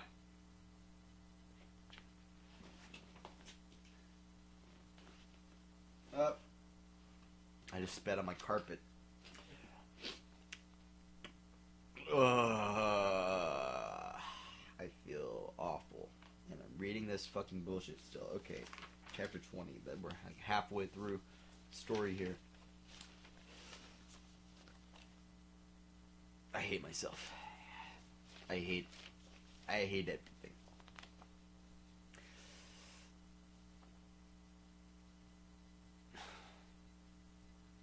Fuck.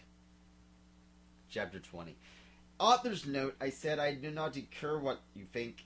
Stop flamming, okay? Perhaps 1. Thanks to Raven for the help. 1. Oh yeah, BGW. I'll be on vacation in Transylvania for the next 3 days. So not expect updates.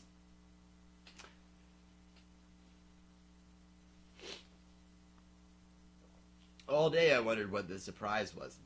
Meanwhile, I put on a black leather mini, a black corset with purple lace stuff all over it, and black gothic compact boots. MCR were gone to do the concert again since Voldemort had taken over the last one. I slit my wrist while I moshed to MCR in my bedroom all night, feeling excited. Suddenly, someone knocked on the door while I was trying on some black clothes and moshing to Fang You for the Venom. I got all mad and turned it off, but secretly I hoped inside that it was Draco so we could do it again. What the fucking hell are you doing? I shouted angrily. It was Lupin! Are you gonna come rape me or what? I yelled. I was allowed to say that because Dumbledore had told us all to be careful around him and Snape because he was a pedo. No, actually, get it? Hell.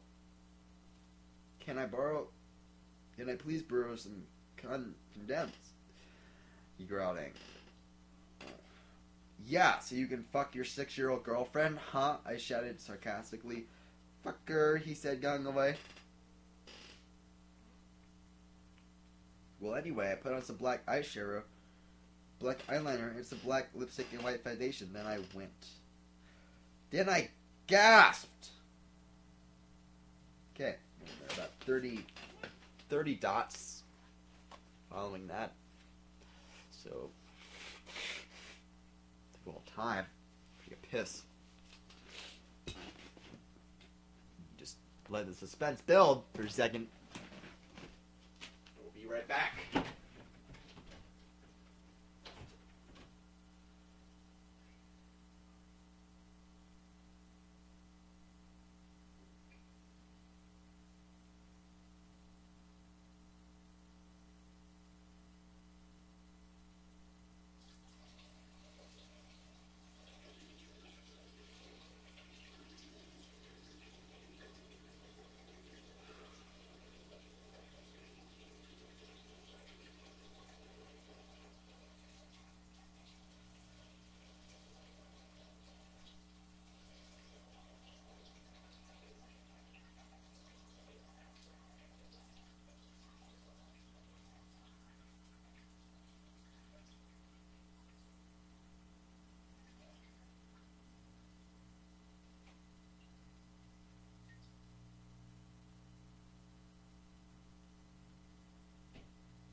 Oh, fucking shit. Fuck.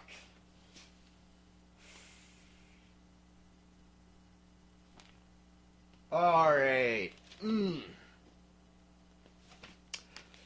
Snake and Lupin were in the middle of the empty hall doing it, and Dobby was watching. What? Oh my god, you ludicrous idiot! They both shouted angrily when they saw me. Dobby ran away crying. They got up, though. Normally, I would have been turned on. I love seeing guys doing it. But both of them were fucking preps. BTW Snake is moved to Gryffindor now. WTF, is that why you wanted condoms? I asked sadistically. See? I spelled that. Only you wouldn't give them to me, Lumpkin shouted angrily. Well, you should have told me, I replayed. You dimwit. Snake began to shoot angrily, and then I took out my black camera and took a pic of them. You could see that they were naked and everything. Well, excuse me, they both shouted angrily. What was that about? It was to blackmail you, I snarked. So now the next time you see me doing it with my boyfriend, you can't fucking rat me out or I'll show this to Dumbledore. So fuck off, you bastards. I started to run. They chased me, but I threw my wound at them and they tripped over it. Well, anyway, I went outside and there was Vampire, looking extremely fucking hot. WTF, where Draco? I asked him. Oh, he's being a fucking bastard. He told me he wouldn't come. Vampire said, shaking his head. You want to come with me to the concert? Then he showed me his flying car. I gasped. It was a black car. It said his dogfather, Sirius Black, had given it to him. The license plate on the front said MCR 666 on it. The one on the back said Ennaby on it. I gasped. We flew to the concert hall. MCR were there, playing. Vampire and I began to make out, moshing to the music. I gasped, looking at the band. I almost had an orgasm. Gerard was so fucking hot. He began to sing Helena, and his saxa beautiful voice began to fill the hall. And then I heard some crying. I turned and saw Draco crying in a corner.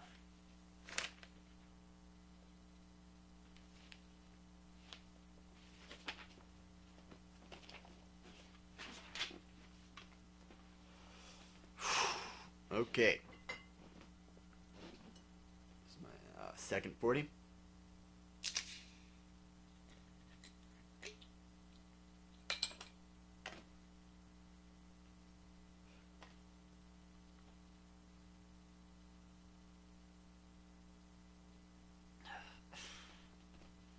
I am fucked up right now. Okay.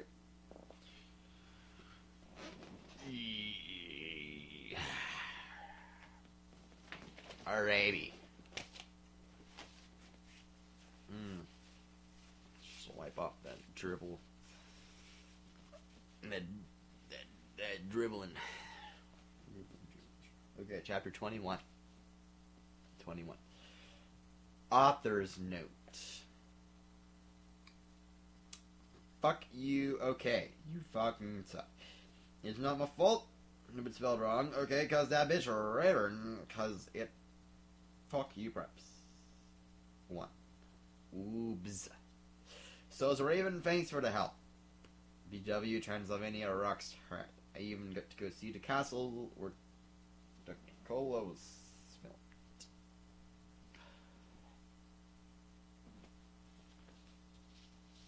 filmed. Okay. Later we all went in the skull. Draco was crying in the common room.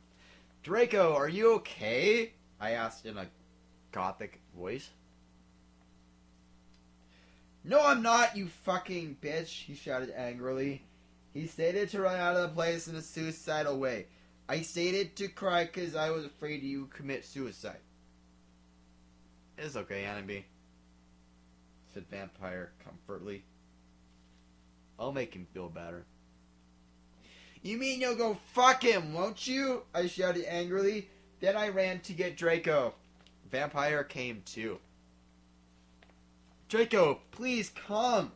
He began to cry. Tears of blood came down his pale face. I was so turned on because I love sensitive bi guys. If you're a homophone, then fuck off. I repeat, if you're a homophone, then fuck off. And then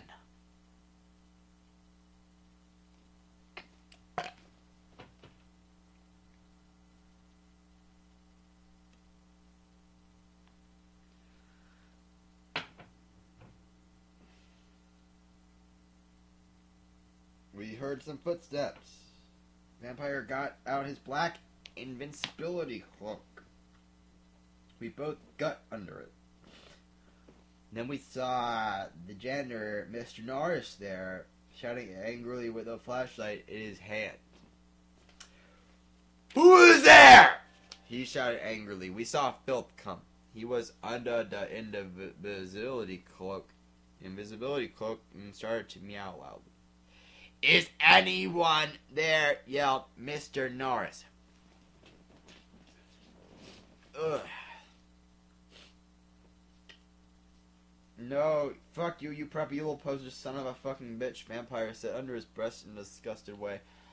Excuse me! Excuse me! Who said that? Yelled Mr. Norris. Then he heard Filch meow. Filch is der anal under the cloak, he asked. Filch nodded, and then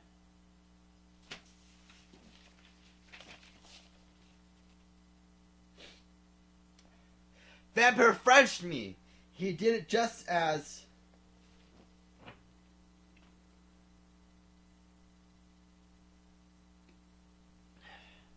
Mr. Norris was taking a cloak one.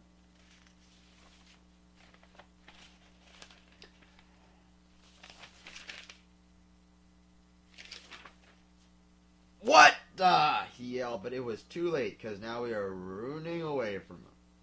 And then we saw Draco crying and busting into tears and slitting his wrists outside of the school.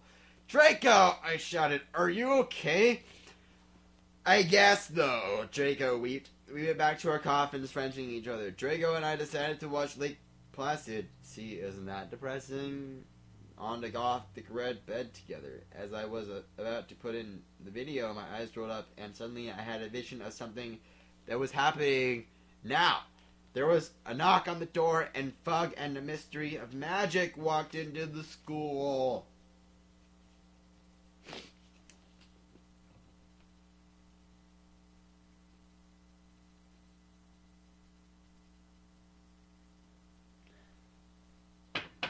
Oh, fuck. Halfway through. Alright. I can do this. I can do this. Alright. Chapter 22. Author's note, STFU, perhaps stop flamming. Okay, if you not like it, fuck off. I know it's Mr. Norris. It's Raven's fault. Okay, 11. You suck. 1. No, just kidding, Raven. You fucking rock. Perhaps suck. 1.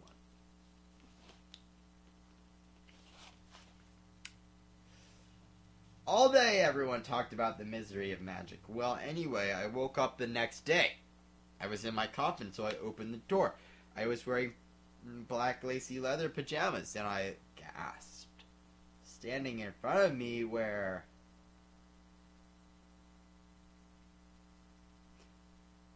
Bloody Mary, Vampire, Diabolo, Draco, Dracula, and Willow. I opened my crimson eyes.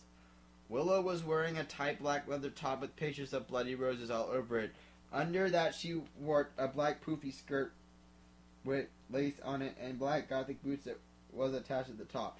Vampire was wearing a baggy Simple Plan t-shirt and baggy black pants and Vans. Draco was wearing a black MCR t-shirt and black jeans and a leather jacket. He looked just like Gerard Way and almost as fucking sexy. Vampire looked like Joel Madden. Bloody Mary was wearing a tight black poofy gothic dress that she had ripped so it showed off her cleavage with a white apron that said bitch and other swear words and MCR lyrics on it, kind of like one dress I had seen Amy Lee wear once. Darkness, who is Jenny, was there too. She was weaving a ripped gothic black dress with ripped stuff all over it and a lace-up top thing and black pointy boots. So were Crab and Goyle. It turns out that Darkness, Diabolo, Crab and Goyle's dad was a vampire. He committed suicide by slitting his wrist with a razor. He had raped them and stuff before, too. They all got so depressed they became gothic. Converted to Satanism. Stanism is what is written here. Stanism. OMFG, I yielded as I jumped up. Why the fuck are you all here? Enemy? Something is really fucked up, Draco said. Okay, but I need to put my fucking clothes on first, I shouted angrily. It's alright, we have to go now, and you look kawaii anyway. You're so fucking beautiful, Draco said in a sexy voice. Oh, alright, I said, smiling, but you have to tell me why you're being all erective. I will, he said.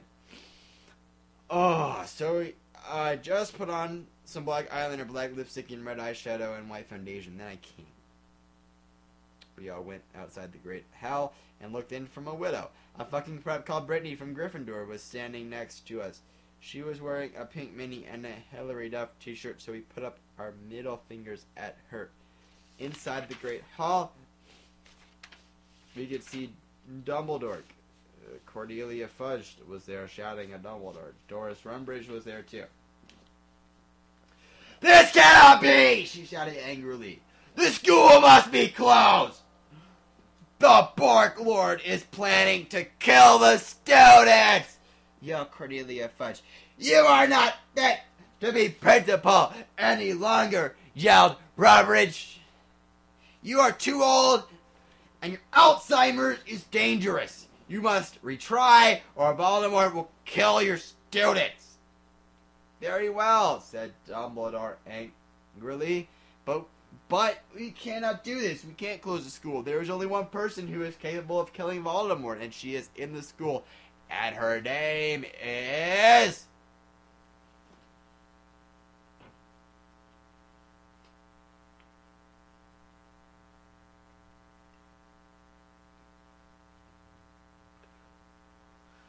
Ugh.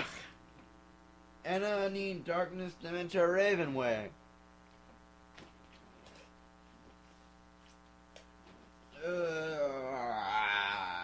Draco, Crab, Goyle, Darkness, Willow, Vampire, and Bloody Mary looked at each other. I gasped.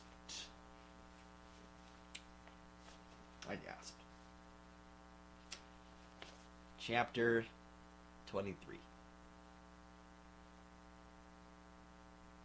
Author's note. Shut the fuck up, bitches. One. Ugh.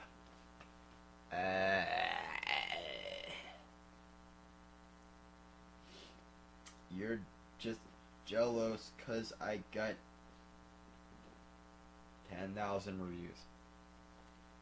1. Thanks to Raven for helping and telling me about the books Skirlu Rock. Let's go shopping together.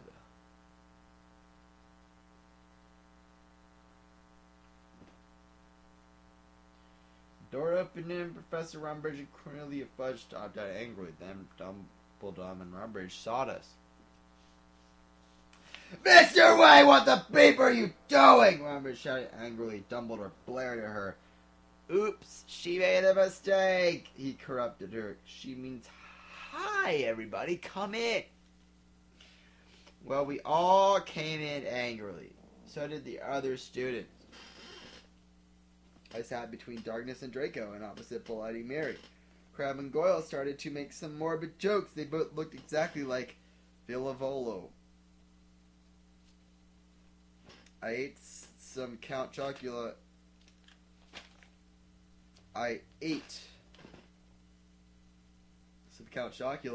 And drank some blood from a cup. Then I heard someone shooting angrily. I looked behind me. It was Vampire. He and Draco were shooting at each other. Vampire, Draco, WTF, I asked. You fucking bastard. You fucking bastard. Bustard. Yeah. You fucking bastard, yelled Draco at Vampire. I want to shit next to her. No, I do, shouted. No, she doesn't fucking like you, you son of a bitch. Yelled Draco. No, you motherfucker, she laves me, not you, shouted Vampire. And then...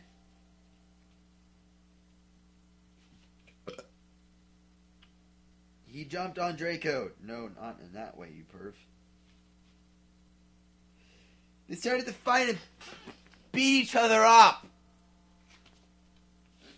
Dumbledore...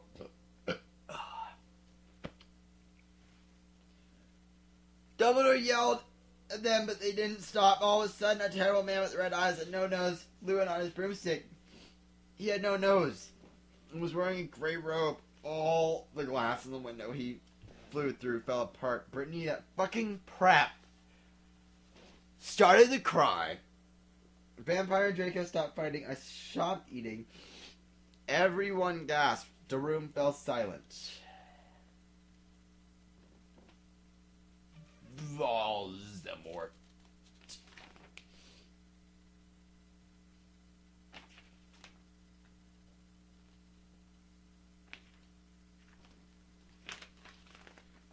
Ebony, Darth Vader said evilly in his raspy voice, "Thou hast failed your mission. Now I shall kill thou, and I shall kill Vampire as well. If thou does not kill him before then, I shall kill Draco too. Please don't make me kill him, please," I begged. No! He laughed crudely. Kill him, or I shall kill him anyway. Then he flew away, cackling. I burst into tears. Draco and Vampire came to contort me. Suddenly my eyes rolled up so they looked all cool and gothic. I had a vision where I saw some lightning flash and then Voldemort coming to kill Draco while Draco slit his wrists in a depressed way. No! I screamed sexily. Suddenly I locked up and stopped having the vision. Ebony, how are you alright? Asked Draco in a worried voice. Yeah, I said sadly as I got up.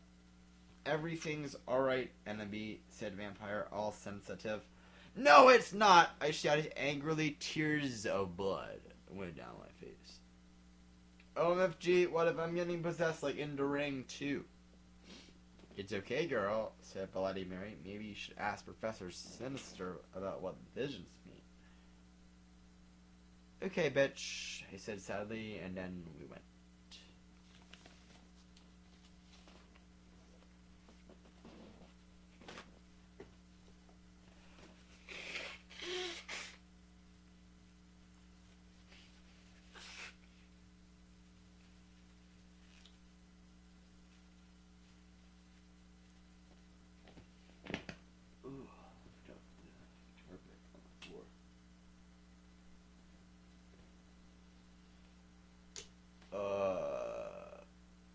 Fuck.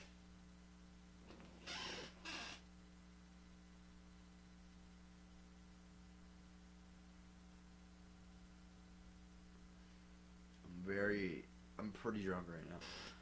I am... I don't want to drink anymore. But I'm gonna. This is for you.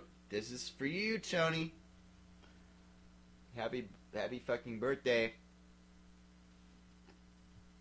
I'm doing this for you. So.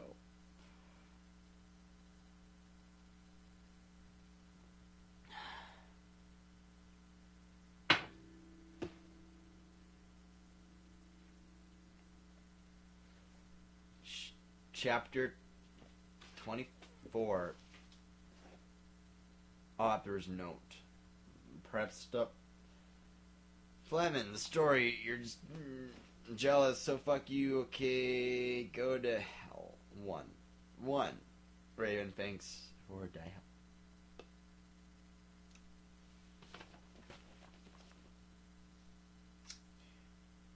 Well, we had deviation next, so I got Professor Trivoli. I got to ask Professor Trivoli about the vision.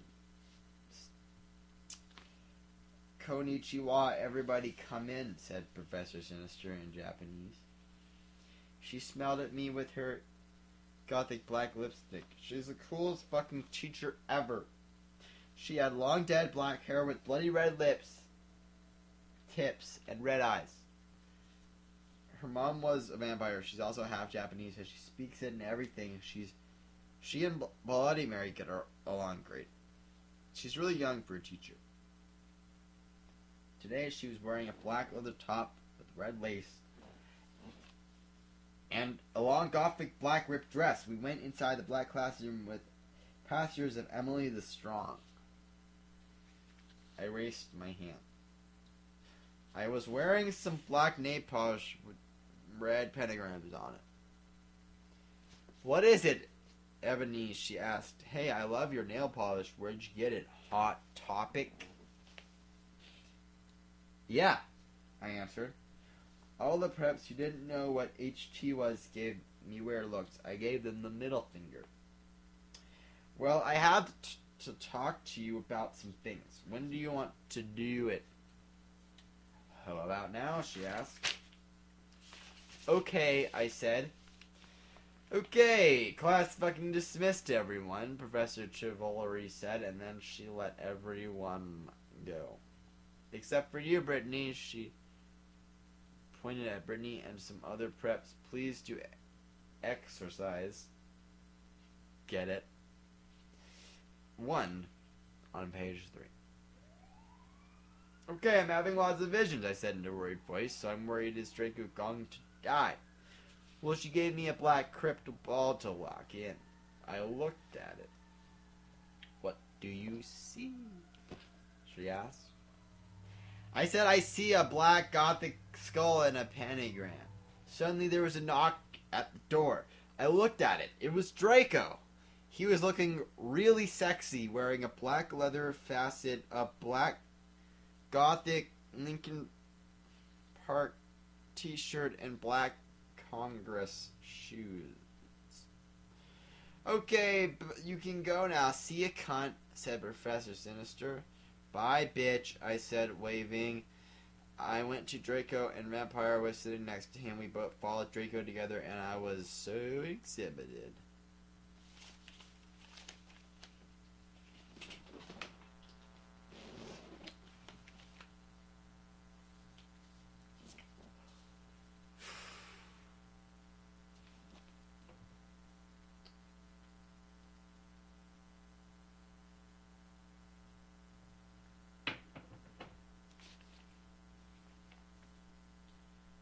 Chapter 25.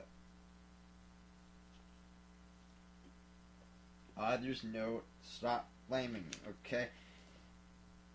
If you know that, then I'll tell Justin to bet you up. 1111. And I'll tell all nerds to put rotas in your computer. 111111111.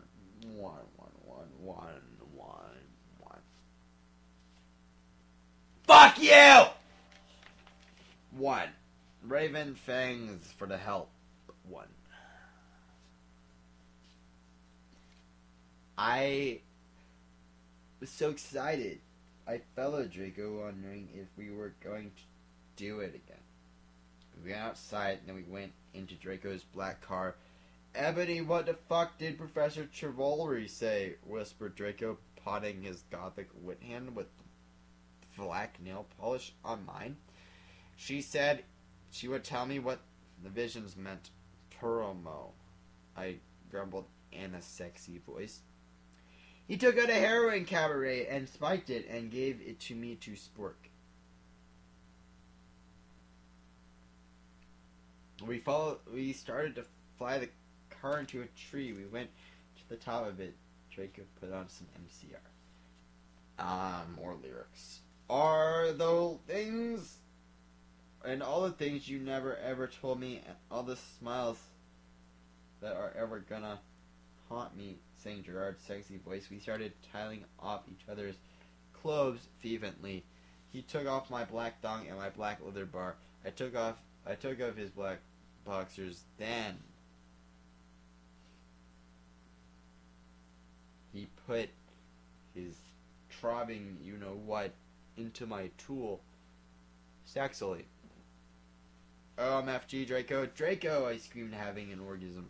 We started Frenching passively. Suddenly, I fell asleep. I started having a dream. In it, a black guy was shooting 2 gothic men with long black hair. No, please don't fucking kill us, he pleaded, but he just kept shooting them. He ran away in a red car. No! Oh my fucking god, I shouted in a scared voice. Ebony, what's wrong? Draco asked me as I woke up, opening my icy blue eyes. I started to cry and tears of blood went down my face. I told Draco to call Vampire. He did it with his black Lincoln Park mobile. But the worst thing was who the people were who were shot in the dream where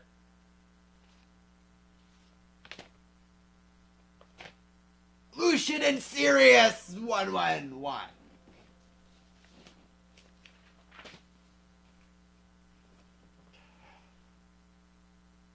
If I drink more right now, I'm gonna be sick.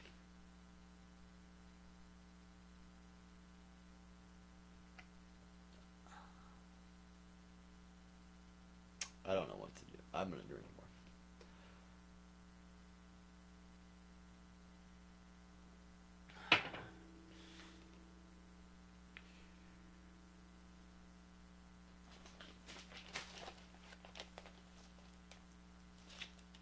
am not a drinker.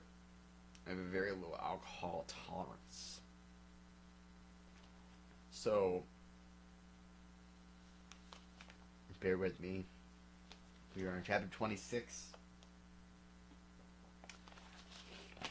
And there are 22 chapters to go.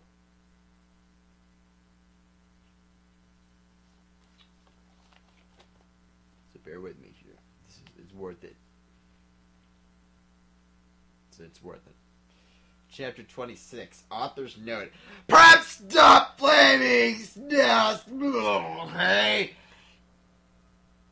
1. If you didn't like story, then go fuck yourself, you fucking prep. You suck. 111.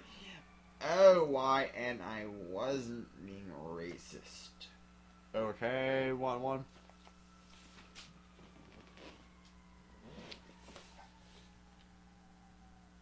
A few mutates later, a vampire came to the tree. He was wearing a black leather jacket, black leather pants, and a good Charlotte t-shirt. Hi, vampire, I said flirtily as I started to sob. Draco hugged me sexually, trying not to comfort me. I started to cry tears of blood, then told them what happened.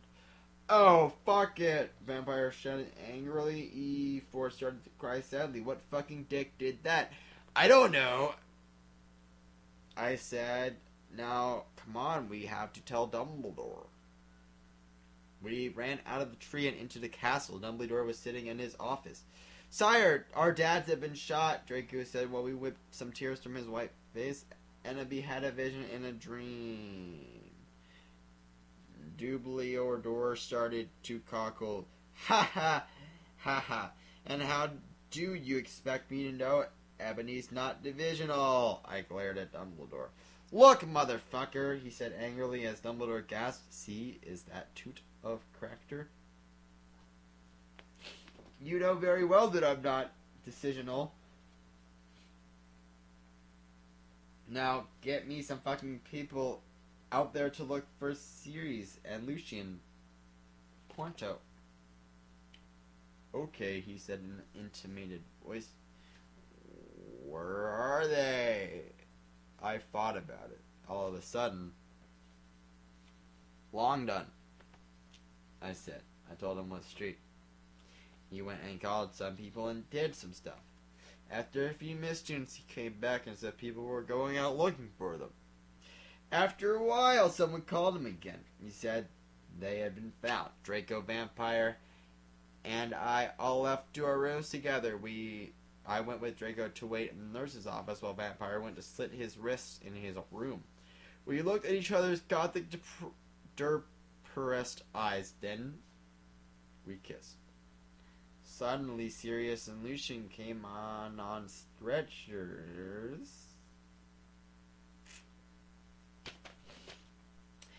And Professor Sinister was behind them. One.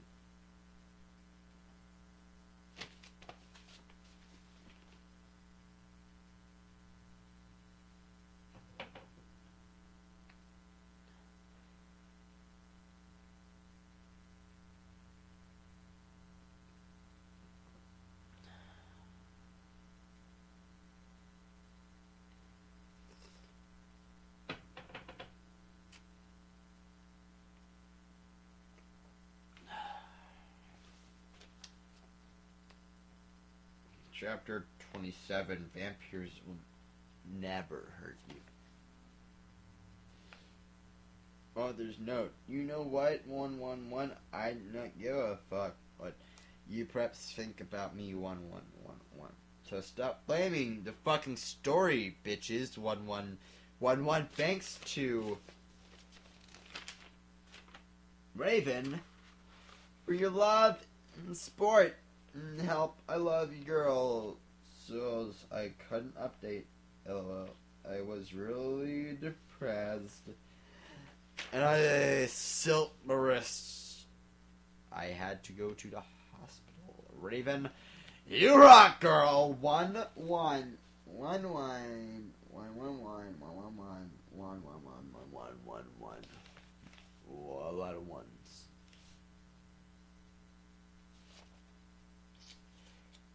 Everyone in the room started to cry happily. I had saved Draco, Lucian, Sirius, Bond, Vampire all came to hug me. The nurse started to give them medicine. Come on, Annabee, said Professor Sinatra. She was wearing gothic black leader dress with a corset top and real vampire blood on it and fucking black platinum boots. I have to tell you the fucking perdition. I looked at Lucian, Seraph's, Drake, and Vampire. They nodded. I smelled happily and went into a dark room. I changed. Professor Sinister took out some black cards. She started to look into a black crucible ball. She said, Tara, I see drag times are near, she said badly. She peered into the balls. You see, you must go back in time. She took out a time toner like Bloody Mary had. When Voldemort was in Hogwarts before he became powerful, he got his heart broken. Now do you think he would still become Voldemort if he was in love? I shook my head. You must go back in time and seduce him. It is the only way. If he is still evil, then you must kill him. You can come to my room tomorrow and you can do it. Okay, I said sadly. We did death's touch sin. Then I went outside again sadly. What fucking happened? Asked Draco and Vampire. Yeah, what happened? Asked Darkness, Willow, and Bloody Mary. I was about to tell them, but everyone was there. They were celebrating Lucian and Sirius being fond. Everyone was proud of me, but I just wanted to talk to Draco. They were cheesing my name, and some reporters were there trying to interview Dumbledore. A banner was put up. Lots of fucking press were there, obviously trying to be gothic, wearing the hymn sign on their hands, despite not having actually heard of him. Even Mr. Norris looked happy. A black and red cake had been brought out. Crabbing Goik set some fireworks in the shape of skulls from Wesley's Wizard Wises. I put on my invisibility coat with Vampire and Draco, and we sneaked outside together.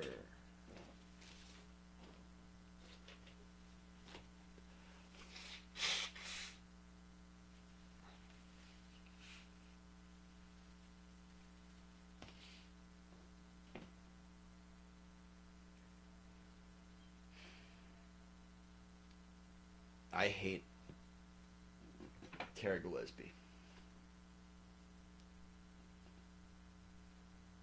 for writing this story. You should burn in hell. Not that I believe in hell, but you should still burn in it.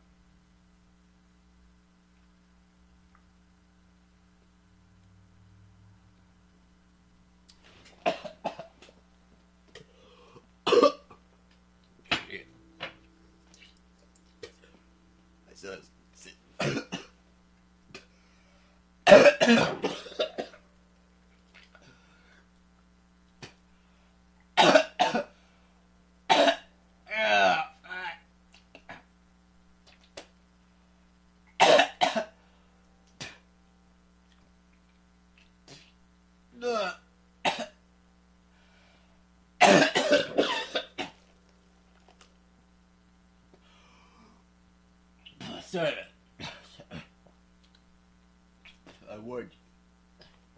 I warned you that. That was...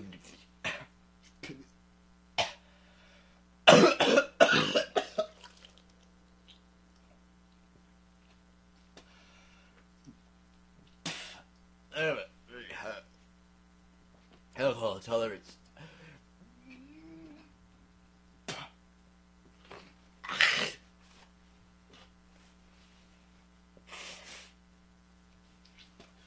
I don't know how much of this is the malt liquor and how much of this is the fucking writing. Ugh. right now. Ugh. It's puking like straight foam. Check this shit out. That's... well, you can't really see it. Okay. Let's see if we can get the camera down here. That is, what just came out of me. Came out of my mouth. That's fucking gross. But that's what fucking My Immortal does to you. Hold on. That's what fucking My Immortal does to you, man. It fucks you up. My Immortal and malt liquor. It's a combination.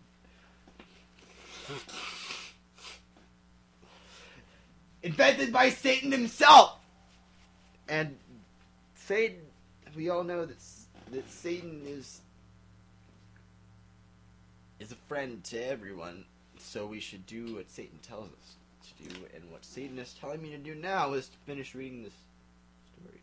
But first I gotta go pee, so I'm gonna pee, and I'll...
Okay, chapter 28.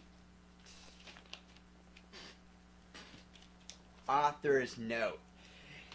I said stop flying. The story, it was a miscat. When Professor Laurie said that, okay, 1111111, go to fucking hell! 111. You suck! Thanks to Philly for the help. 1. Raven, have fun with Kiwi. 111. 111. We went into a black room. The walls were black with portraits of gothic bands like MCR, GC, and Marilyn Manson. Marlon Mason all over them. A big black coffin was in the middle. Red velvet lined.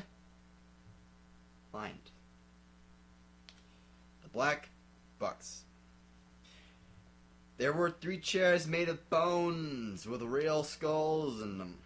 I was wearing a black corset bar with purple stuff on it. Fishnet stockings and a black leather thong underneath. I sat down on one of the chairs dispersedly. So did Draco and Vampire. Are you okay? Vampire asked, putting his albastarred hand on mine. He was wearing black nail polish. I was wearing black nail polish with red crosses on it. Yeah, I guess, I said sadly. Draco also pawed his hand on mine sexily. I smiled sadly with my black lipstick. The problem is, I have to seduce Voldemort! I'll have to go back in time. Draco's... I can't do my face. Draco started to cry sadly. Vampire hugged him. It's okay, Ebob, he said finally, but what about me? Are you not gonna break up or any... You're not gonna break up or anything, are you? Of course not, I gasped. Really? He asked. Sure, I said. We Frenched sexily. Vampire looked at us longingly. Then,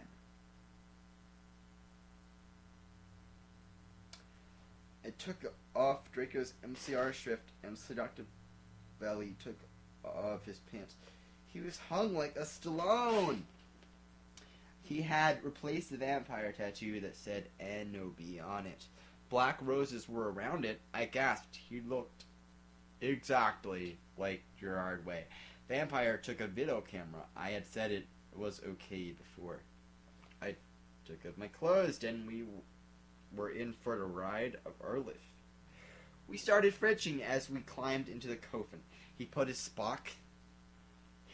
Spock in my you-know-what, and passively, we did it! I love you, Ebob. Oh, let me feel you. I need to feel you, he screamed as we got it. Orgasm. We watched Vampire filmed everything perfectly. Suddenly...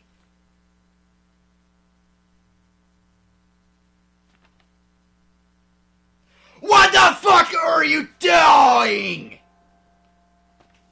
It was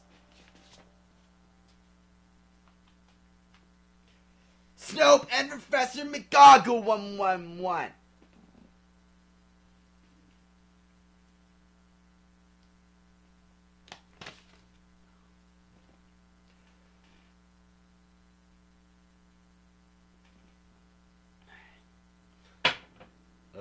Chapter 29.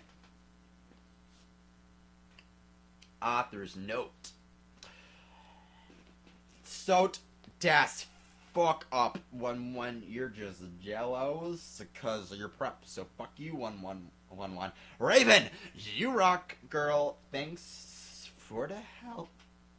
MCR rock 666. 1 1 1 1 1 1 1 1 1 1 1 1. Oh my Satan! One, we screamed as we jumped out of the coffin. Snap and Professor McGonagall started to shoot at us angrily. Come now! One. Preacher McGonagall yielded. We did guiltily. We left the room putting on our clothes. Snoop garbed the caramel and put it in his pocket. Hey, what the fuck? 111, Vampire shooted angrily. Yeah, Buster. Hey. My roommate's home. You can come in if you want, dude.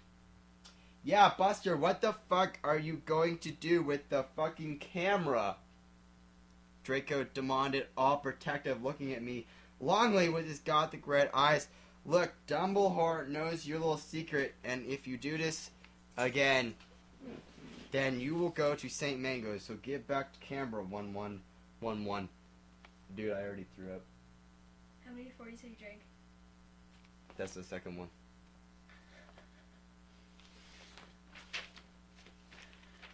Ha ha ha ha.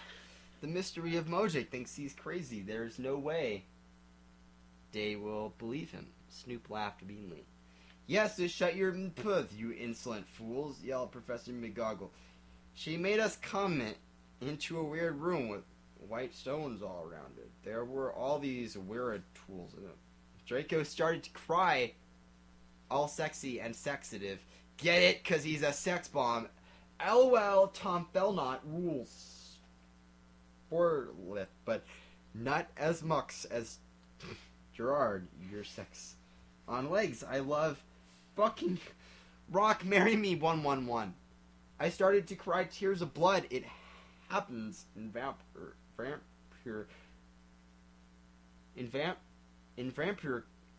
Chronicles. Raven said, so okay, so fuck you. Vampire took out a black handkerchief and started to wipe my red eyes. And then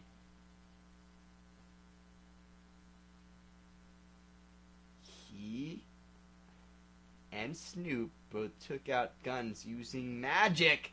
They started to shoot each other angrily. None of the ballots got on each other yet. I took out my wand. Crozio! I shouted. Snap started to scram. He dropped the gun. But it was too late. Both of them had run out of ballots. I stopped the carts! Professor McGoogle did a spell so that we were all chained up.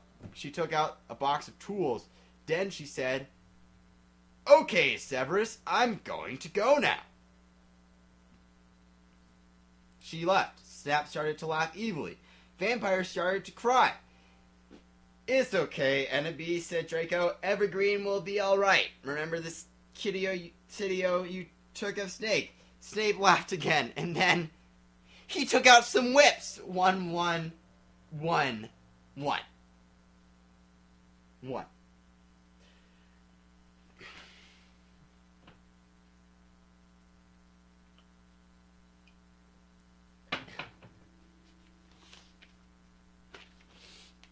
Chapter 30. Author's note. Stop flaming the story, okay? You don't know what's even gonna happen, okay? 1, 1, 1, 1. So fall you! 1, 1, 1. If you flam, you will be a prep, so Al Flammers can kiss my ass. 1, 1, 1.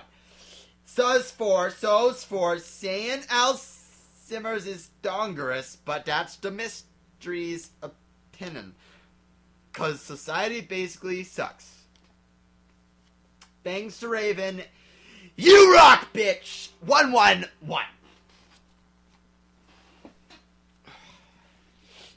No! 1, 1, we screamed, sadly. Snap started loafing meanly. He took out a camera and Billy. Then he came towards Darko. 1. He took some stones out of his pocket. He put the stones around Draco and lit a candle. What the fuck are you doing? I shouted angrily. Angrily. Snoop laughed meanly. He pulled out his pants. I gasped. There was a dork mark on his you know what. 1, 1. He waved his wand and a knife came. He gave the knife to me. You must stab Vampire, he said to me. If you don't, then I'll rap Draco. 1. No, you fucking bastard, I yielded. But then Draco looked at me sadly with his evil gothic red eyes that looked so depressing and sexy. He looked exactly like a pentagram. LOL, get it? 'Cause I'm a Satanist. Between Kurt Cobain and Gerard. But then I looked at Vampire, and he looked so sexy too with his gothic black hair. I thought of the time when we screwed, and the time I did it with Draco, and Dumbledore came, and the time where Draco almost committed suicide, and Vampire was so thwarted. Snipe laughed angrily. He started to pray to Voldemort. He started to do an incapacitation dancing around the Snokes, whipping Draco and Vampire. Suddenly I had an idea I closed my eyes and used my vampire powers. I sent a telepathic message to Draco and Vampire so they would distract Snape. Dumbledore will get you, Draco shooted. Yeah, just wait till the mystery find out, 11, Vampire yelled. Meanwhile, I took out my wand.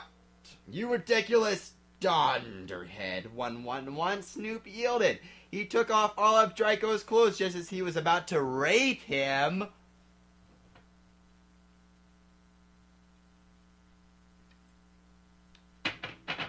Crozio, I shouted, pointing my wound. Snoop screamed and started running around the room screaming. Meanwhile, I engraved my black mobile and sent a text to Sirius. I stopped doing Crucio. You dunderhead 111, I'm going to kill, shouted Snape, but suddenly Severus came. Snape put the whip behind his back. Oh, hello, Sev. I was just teaching them something, he lied. But suddenly Lucian and Professor Trelawney came into the room, and they and Sirius unlocked the chains and put them around Snap. Then Professor Trelawney said, "Come on, Ebony, let's go."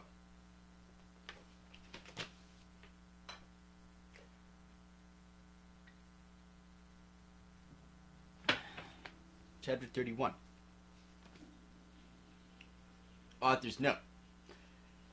I said shut the fuck up, you queefs? Queefs?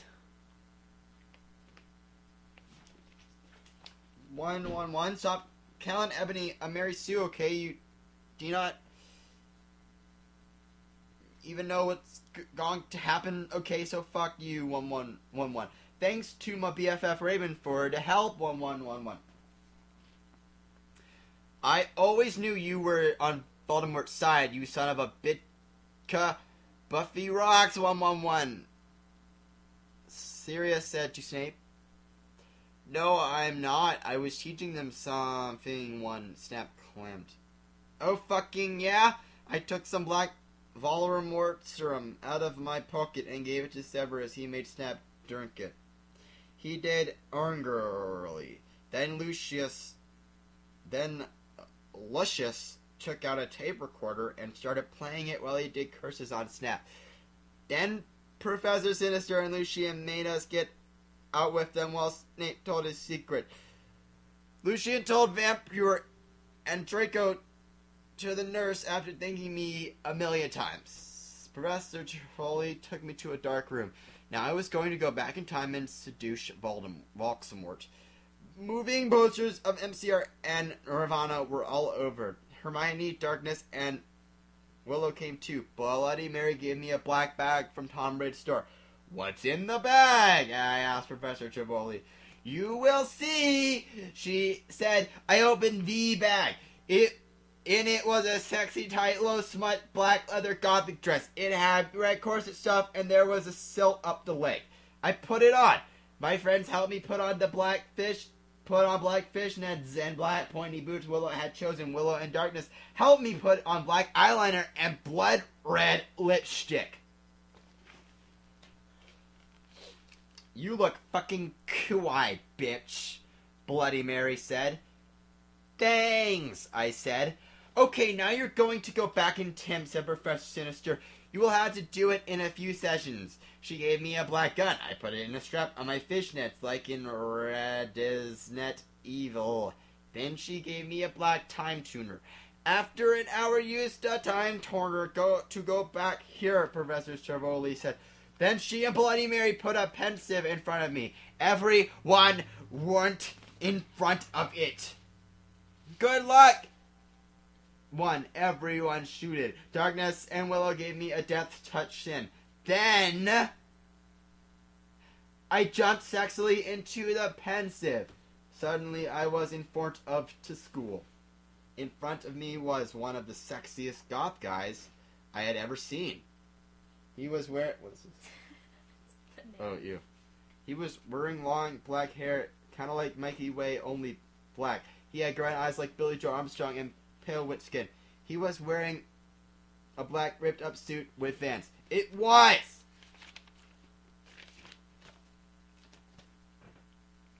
Are you ready for this?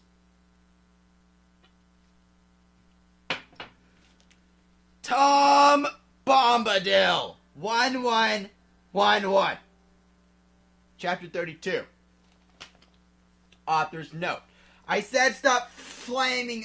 I know his name isn't Tom Bombadil. That was a mistake, 111.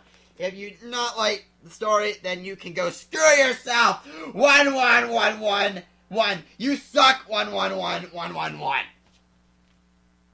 Hi, I said flirtily. I'm N.B. Wade, a new student. I shook my pale hands with their black nail polish with him. The name's Tom, he said, but you can call me Satan. That's my middle name. We shook hands.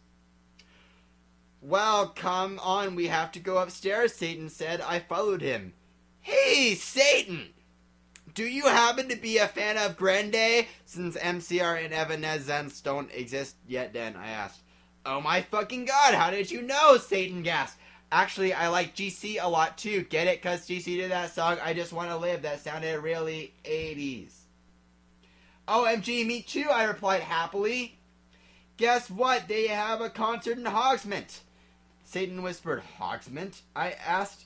Yeah, that's what they used to call it in these times before it became Hogsmeade in 2000. He told me all secretively. And there's a really cool shop called Hot Topic. I finished happy again. He frowned confusedly. No, it's called Hot Issue. He smiled furtively again. Then in 1998 they changed it to Hot Topic. He moaned. Oh, now everything was making sense for me. So is Dumbledore your principal? I shouted! Uh-huh! He looked at his black nails. I'm in Slytherin. OMG, me too, I shrieked it. Oh, you go to this skull? Get it? 'Cause I'm Gothic, he asked. Yeah, that's why I'm here. I knew. I smelled happily. Suddenly, Dumbledore flew in on his broomstick and started shredding at us angrily. No talking in the halls! He had short blonde hair, was wearing a polo shirt from American Ogle Outfitters. Oh, stupid goths! Satan rolled his eyes. He's so mean to us goths and punk just because we're in Slytherin and we're not preps. I turned around angrily. Actually, I think maybe it's because you're the Barkalord. WTF, he asked angrily. Oh, nothing, I said sweetly. Then suddenly... the floor opened. OMFG! No, I screamed as I fell down. Everyone looked at me weirdly. Hey, where are you going? Satan asked as I fell. I got out of the hole. It was back in the pensive in Professor Trevor's classroom. Dumbledore was there. Dumbledore, I think I just met you, I said. Oh yeah, I remember that. Dumbledore said, trying to be all Gothic. Sinister came in. Hey, this is my classroom. Wait, WTF, Ennaby, what the hell are you doing? I looked at her. Oh yeah, I forgot about that. WTH, how? I screamed, forgetting she was a teacher for a second, but she's a goth, so it's okay. Professor Sinister looked sad. I was drinking Voldemort serum. She started to cry black tears of depression. Dumbledore didn't know about them. Hey, are you crying tears of blood? He asked curiously, touching a tear. Fuck off, we both said, and Dumbledore took his hand away.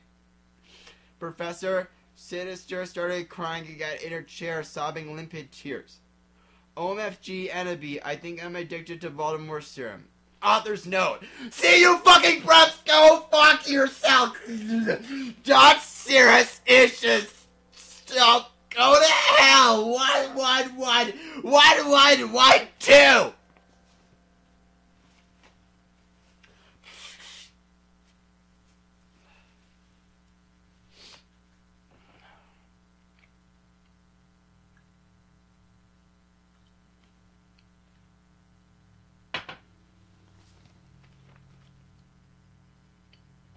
Chapter 33. Author's note. I said, shut up. It's not my fault, okay? If you don't like the story, then you're a prep, so fuck you flamers. 1111. This I'm not updating up until you give me 5. God reviews.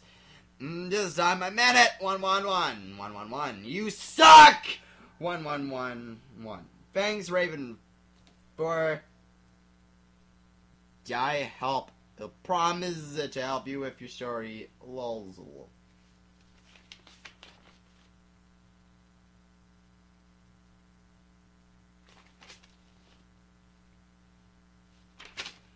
Oh my fucking God, one, I shooted sadly. Should we get you to St. Manga's, bitch? Hell no, she said. Listen, Egogi, I need your help next time you go back in Tim. Do you think you could ask Tom and Orson for some help? Sure, I said sadly. I went outside the door. Draco was there, 111. He was wearing a big black GC t-shirt, which was his pajamas. Hey, sexy, I said. How'd it go, Annaby? He asked, and his voice was so sexy and low, kind of like Gerard Way when he's talking. Fine, I responded. We stared to go back into the dorm. How far did you go with Satan? Draco asked jealously. Not too far. LOL, I borked. Will you have to do it with him? Draco asked angstily. I hope not too far, 111, I shouted angrily. Then I felt bad for shooting at him. I said sorry, we Frenched. What happened to Snipe? I growled. You will see, Draco giggled mischievously. He opened the door.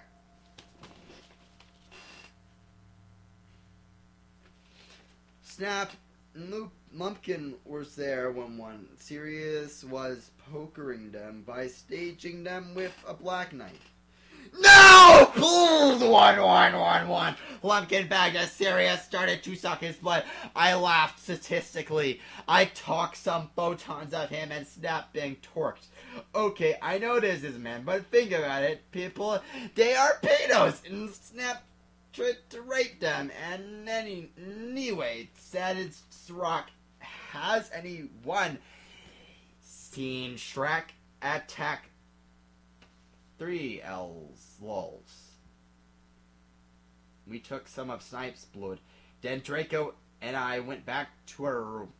We sat on my gothic black coffin. My clothes were kind of dirty, so I put on a black leather outfit, thingy, kind of like the one Sweeling has in Underworld. If you haven't heard of it, then fuck you! 111! I put on some black platform high heels. Darko put on Desolation Livers by MCR. Then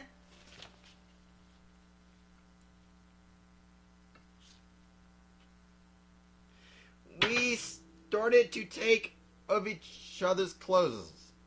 I took off his shit and he had a six-pack, lols.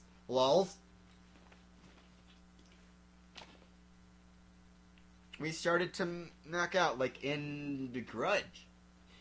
He put his wetness in my you-know-what. Sexily, I got an orgy. Oh, Draco, 1. Oh, me fucking good Draco, 1. I screamed passively as he got an eructation. I love you, Tabbery, he whispered sexily, and then we fell asleep. LOL.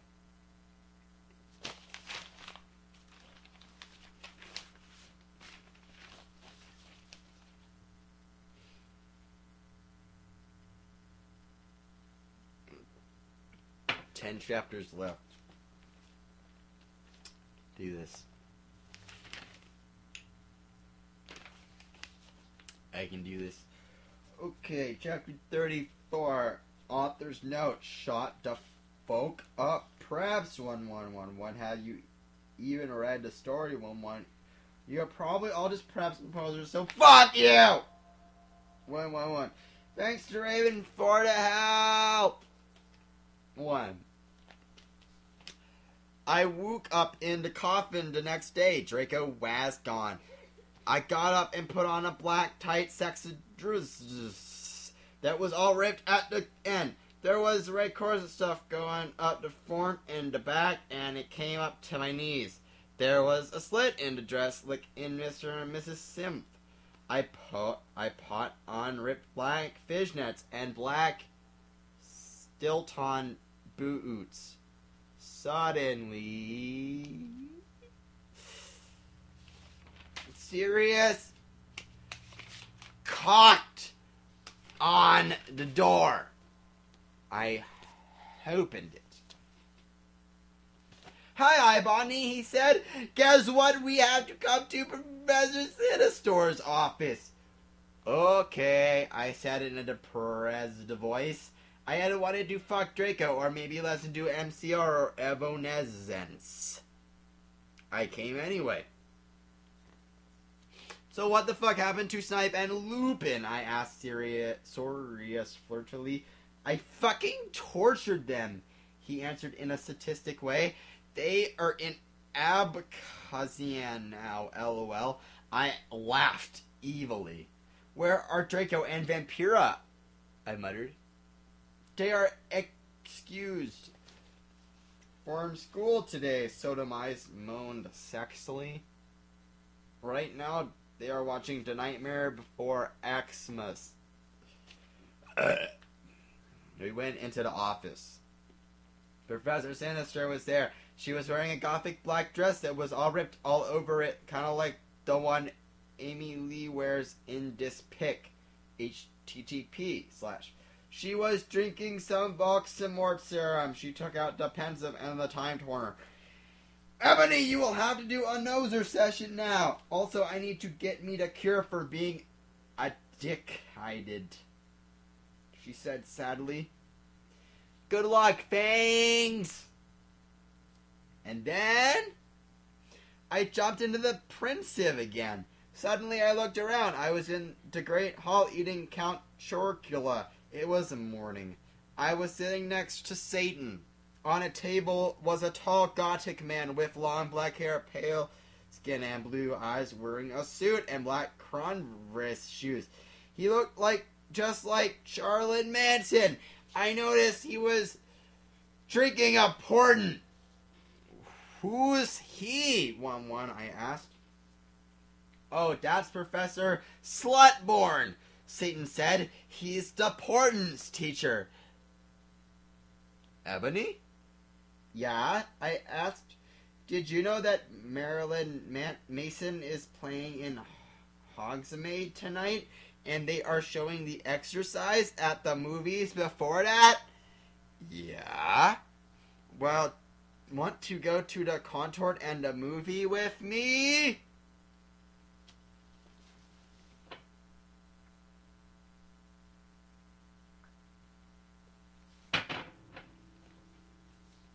Chapter 35. Ghost of You.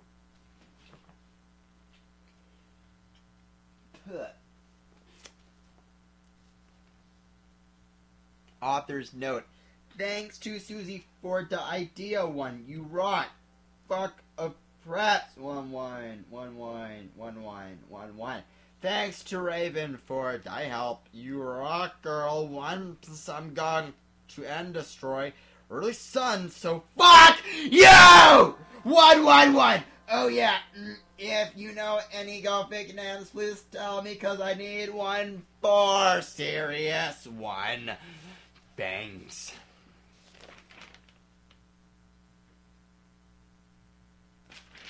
I went into the conman room, thinking of Satan. Suddenly I gasped. Draco was there, one. I grasped. He looked as hot as ever, wearing black leather pants, a black Lonkin Pratt t-shirt, and black eyeliner. Draco, what the fuck are you doing? One. I ghost. Huh? He asked. Then I remembered. It wasn't Draco. It was Lucan one. He still had two arms.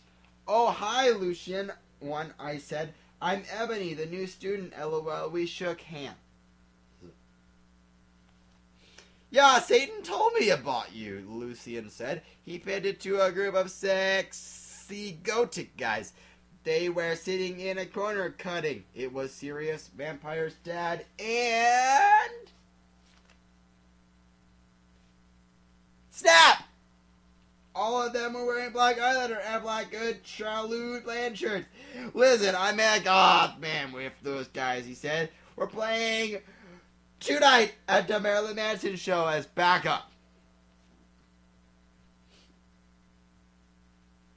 Orally, I asked!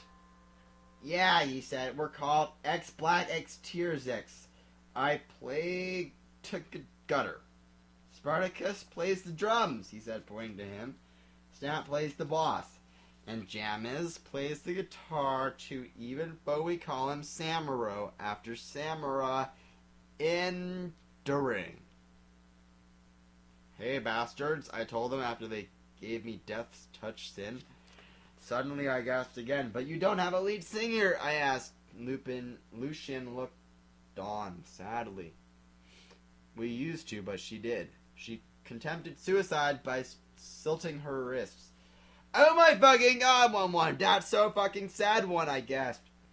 It's okay, but we need a new lead snigger, Samuro said. Well, I said, I'm in a band myself.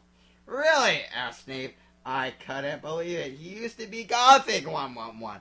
Yeah, we were called Bloody Gothic Rose 666. Do you want to hear me sing? Yeah, said everyone. So the guys took out their guitars. They began to play a song by, get it? 'Cause by guys, Ursus Exa, one, Gurnday. I walk this empty street on the boulevard of broken drums, I sang sexily. I did not own the lyrics to that song. Everyone gasped. End up B, will you join the band, please? One. Beg Lucian, Samaro, Sirius, and Snap.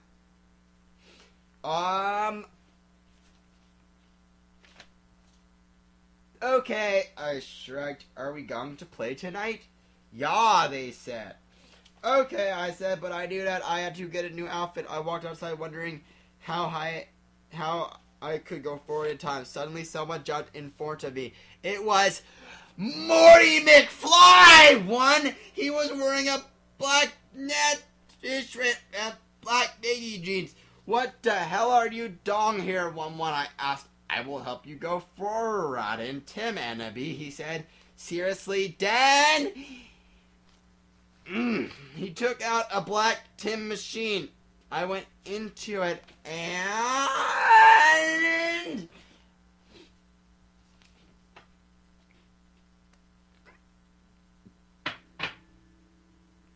Suddenly, I was forward in 10, 1-1-1. Chapter 36. Author's note.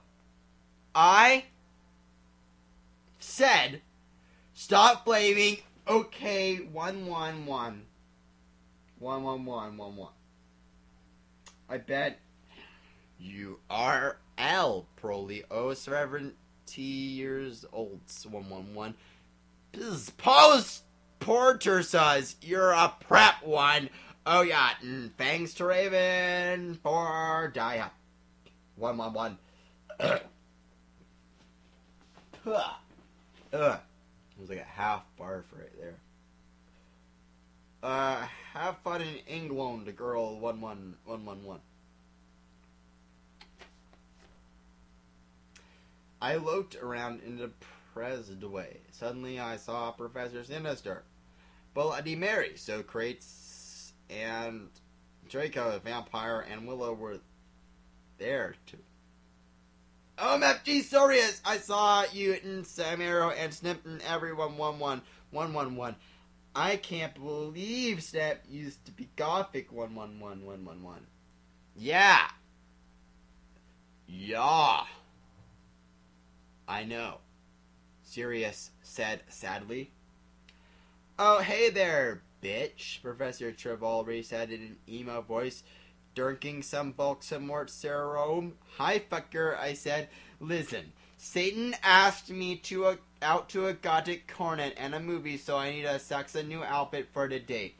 Also, I'm playing in a gothic band, so I need an outfit for that, too. Oh, my Satan one, get it? LOLs, 'cause she's gothic? Gasped Bloody Mary. Want to go to Hot Topic to shop for your outfit?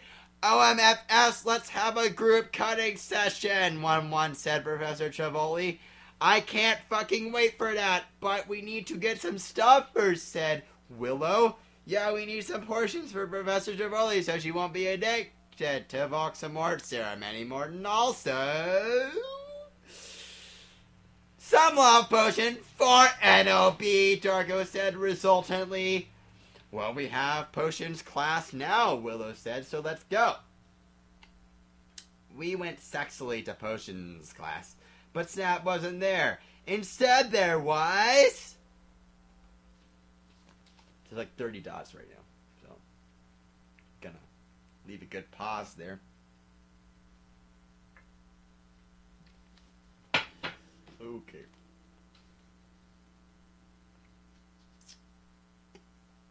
Cornelio, fuck 1111. Hey, where the fuck is Dumbledore? 111. Draco shouted angrily. STFU 1, shooted Cornelia, fuck. He is an Azkabian now with Snip and Lupin. He is old and weak. He has cancer. Now do your work, 111. My friends and I talked angrily. Can you believe Snap used to be gothic? 1, Vampire asked surprisedly. That's it! 1-1, Cornelio fuck shooted angrily. I'm getting Professor Bridge, 111. He stomped out angrily. Me friends and I began talking again. I began to drink some blood mixed with beer. Suddenly I saw Hagrid in the cupboard. What WTF is he doing? I asked. Then I looked at Draco. He was wearing tones of eyeliner. And he looked sexier than ever. Suddenly... Hagrid, what the fuck are you doing? 1-1! He shooted! I looked around! Hagrid was putting something in my glass of blood, 1-1. Darko and Vampire started to beat him up sexily. God, you are such a poser, 1. I shooted it here, Grid. Suddenly I looked at what he was putting in the blood. It was... amnesia portion 111.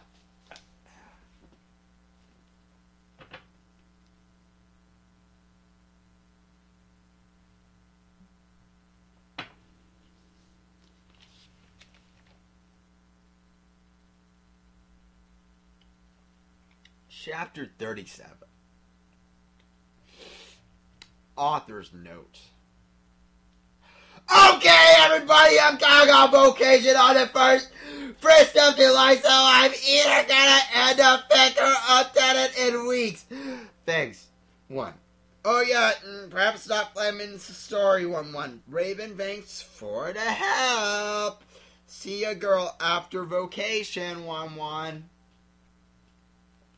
Darko's point of view, LOL. Vampire eye chained Hagrid to the floor. Oh my fucking Satan, 1-1. Annabelle said. She was so hot. Maybe I could use amnesia potion to make Satan fall in love with me faster, 1. But you are so sexy and wonderful anyway, Tata, said Vampire. Why would you need it? To make everything go faster, LOL, said Annabelle. But you won't have to do it with him or anything, will you? I asked jealously. Oh, I'm out. Gee, you guys are so scary, 1-1, said Brittany. A fucking prep. Shut the fuck up, 1, said Willow. Okay, well, let's go to Professor Trevoli's room. Draco, Ebery, and I went into Professor Siniatra's room. But Professor Sinister wasn't there. Instead, Tom Ridd was. Oh, hi, fuckers, he said. Listen, I got some cool new clothes. I took out the clothes from the bag. It was a gothic black leather miniskirt that said 666 on the back. Black Stilton boots, blood red fishnets, and a black corset. OMG, thanks, I said, hugging him in a gothic way. I took the clothes in the bag.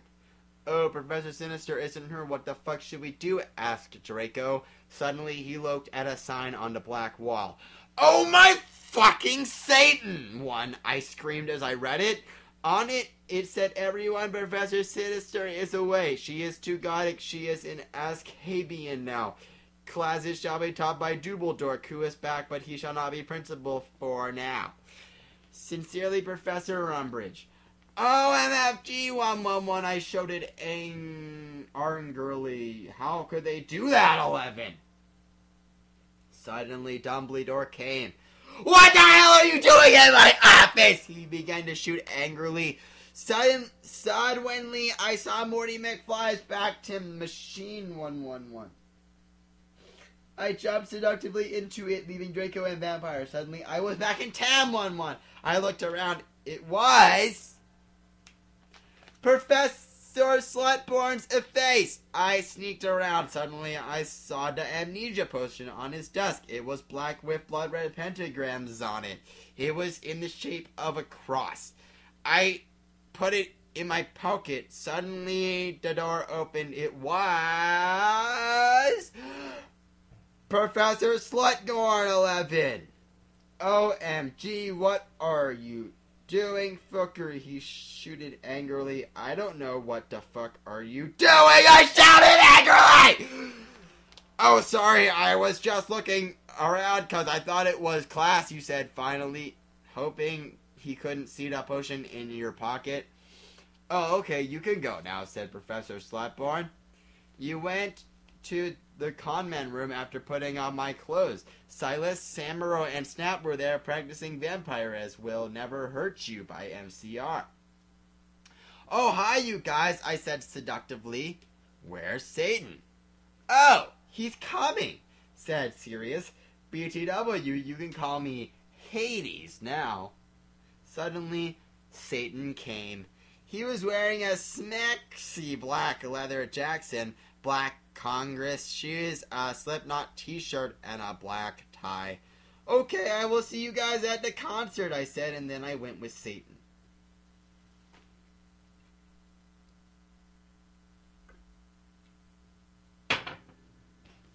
Chapter 38.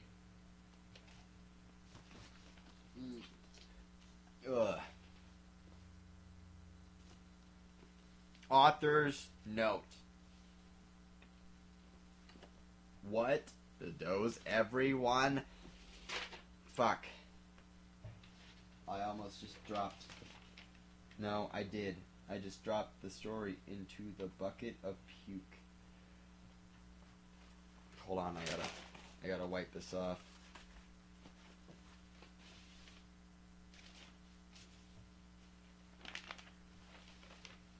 Oh my god, that's fucked up.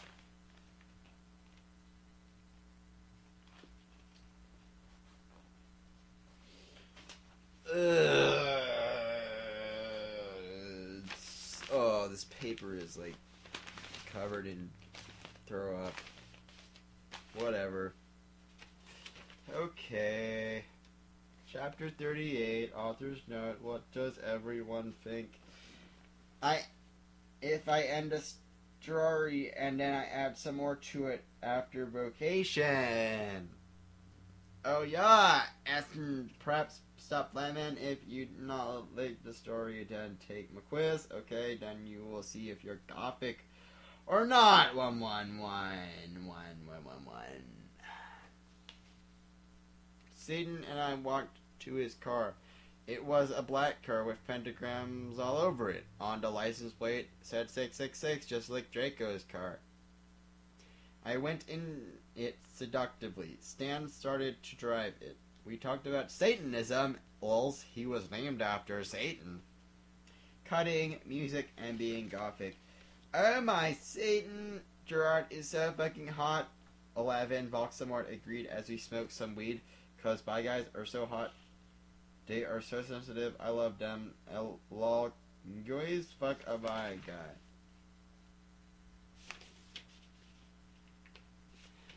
LOL, I totally decided not to commit suicide when I heard Helena, I said in a flirty voice.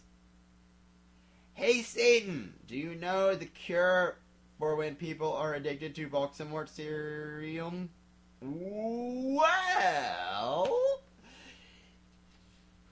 he thought. I think you have to drink vampire blood.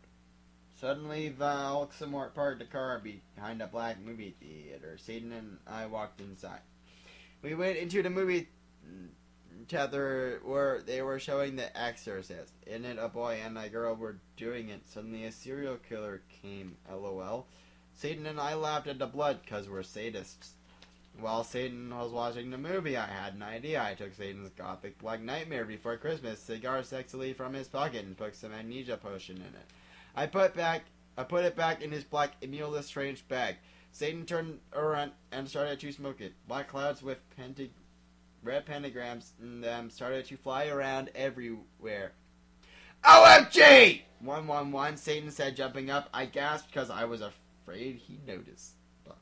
And guess what? I knew that the amnesia had worked. Amnesia potion has not been invented yet, so it will not work, he said. Too bad, because I wanted to use some on you.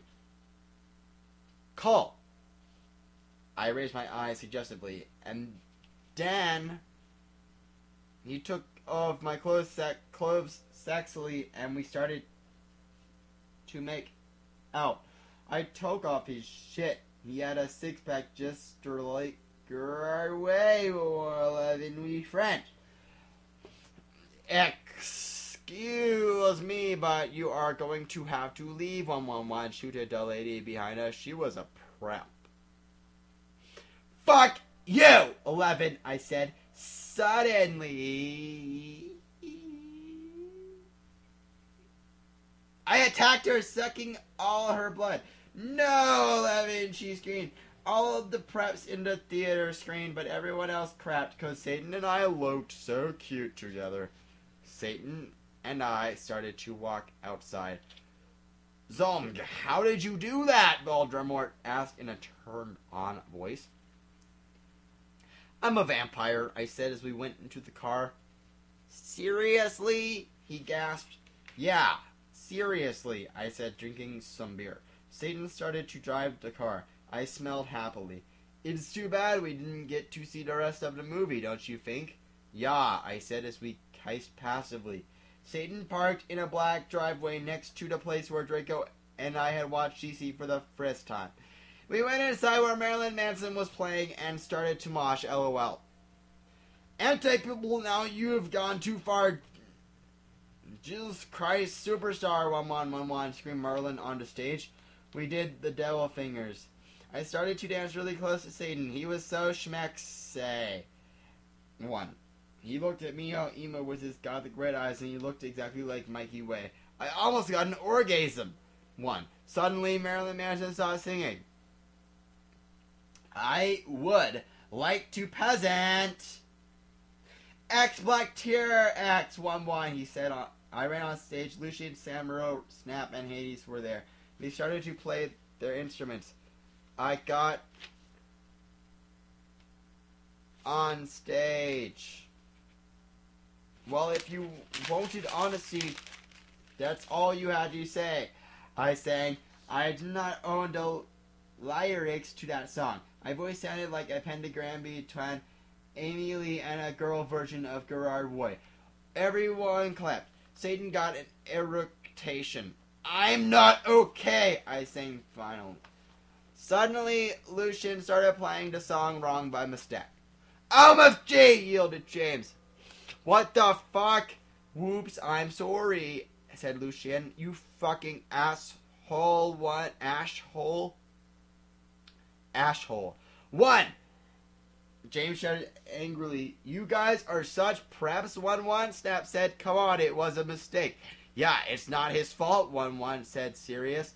No, he ruined that fucking song, 1 said, yelled Samuro. You guys stop, 11. I shooted angrily, but it was too late. They all began to fight. Suddenly, Samuro took out his knife. OMFG, no, 11 shouted Lucan, but it was too late. James tried to shoot off his arm, and then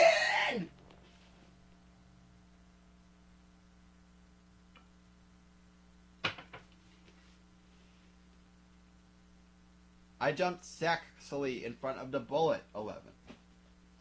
No, 111 yelled at everyone, but it was too late. Suddenly, everything went blank.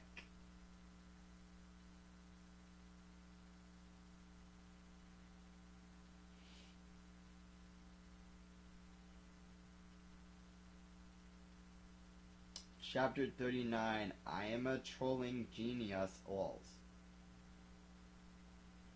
Disclaimer, I do not own the HP series and I am not the real XXX Bloody Wrist 666XXX. Author's note, I am an extremely immature, pathetic, idiot girl I know. Out of boredom, I cracked this girl's passy for fun, and it took less than 8 minutes to do it too, and will probably get in a shitload of trouble, which I probably deserve because I'm being a troll right now. Meh.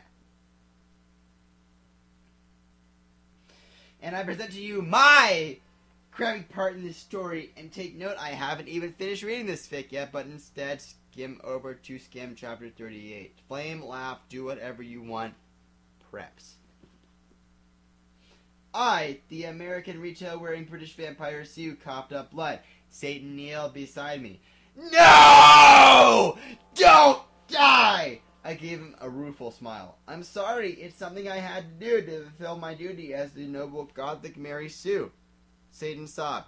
I love you, Ebony. I love you, too.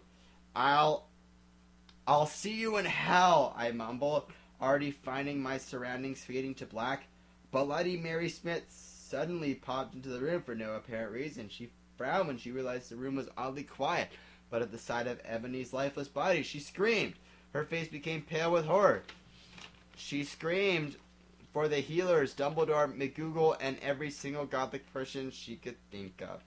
Suddenly, a glow started to surround the body of Ebony.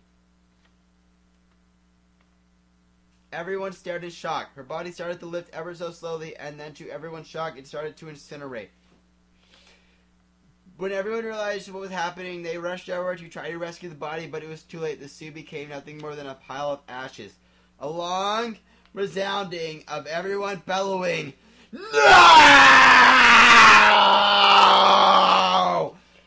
filled the room. A flash of white light from the ashes then started to bounce around the room. Everyone cowered in fear and were temporarily blinded. When it was all over, things changed. All the silly goth clothes dropped from everyone's body. Author's note, I will refuse to explain how the hell that happened. And in their place, clothes the characters will normally wear in canon appeared on their bodies.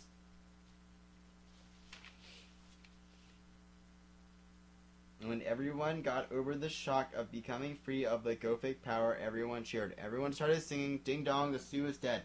Well, that is until all the HP characters realized the true implications of becoming more canon-like again. All the characters who were supposed to be dead fell to the floor, their bodies cold and lifeless. Harry and Voldemort started dueling. On the left side of the two, the battle of the light side and the dark side were reaching a climax. And because the replacement author also likes to screw around with canon, Draco and Hermione fled the scene and got married. Meanwhile, down in hell, Ebony shed a single tear because of her current situation, a situation that would live on for all eternity, or at least until the end of fanfiction time. She lost it all, but she knew she had to remain strong. Nothing would ever break her down. She looked down over her pale body and frowned.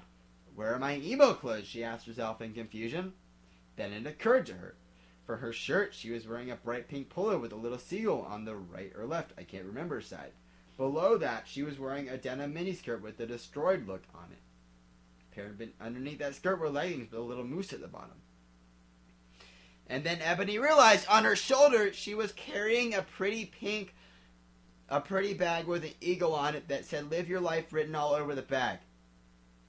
Ebony suppressed the urge to scream. Here she was decked out in clothes prepped to the extreme, wearing stuff from Abercrombie and Fitch, American Eagle, and Hollister. Panicked, Ebony hastily tried to take off the Hollister polo, but underneath it there was another Hollister polo underneath. Ebony frowned and looked under her shirt. All she saw was a bra underneath. There I pointed out that it's from the Airy line, available at American Eagle. Ebony tried to remove the shirt again, but to her frustration, there was yet another polo to replace it. This is unlogical and doesn't make any sense. Ebony bellowed out to the air. She failed to see the irony in her statement, how hypocritical her words were, seeing as she was practically calling the kettle black here. Ebony slit her wrist and mumbled to herself, "Oh my god." In crapfig. Author's note. Oh yeah, if you want to see the original content this chick had planned for her chapter, I accessed it through the document manager thingy, which I copied and pasted so you can read it here. Okay, I guess what happened was someone else got a hold of this bitch's account and posted a parody chapter, which was not very funny, in place of the original chapter. But now we are going to return to the original content, possibly.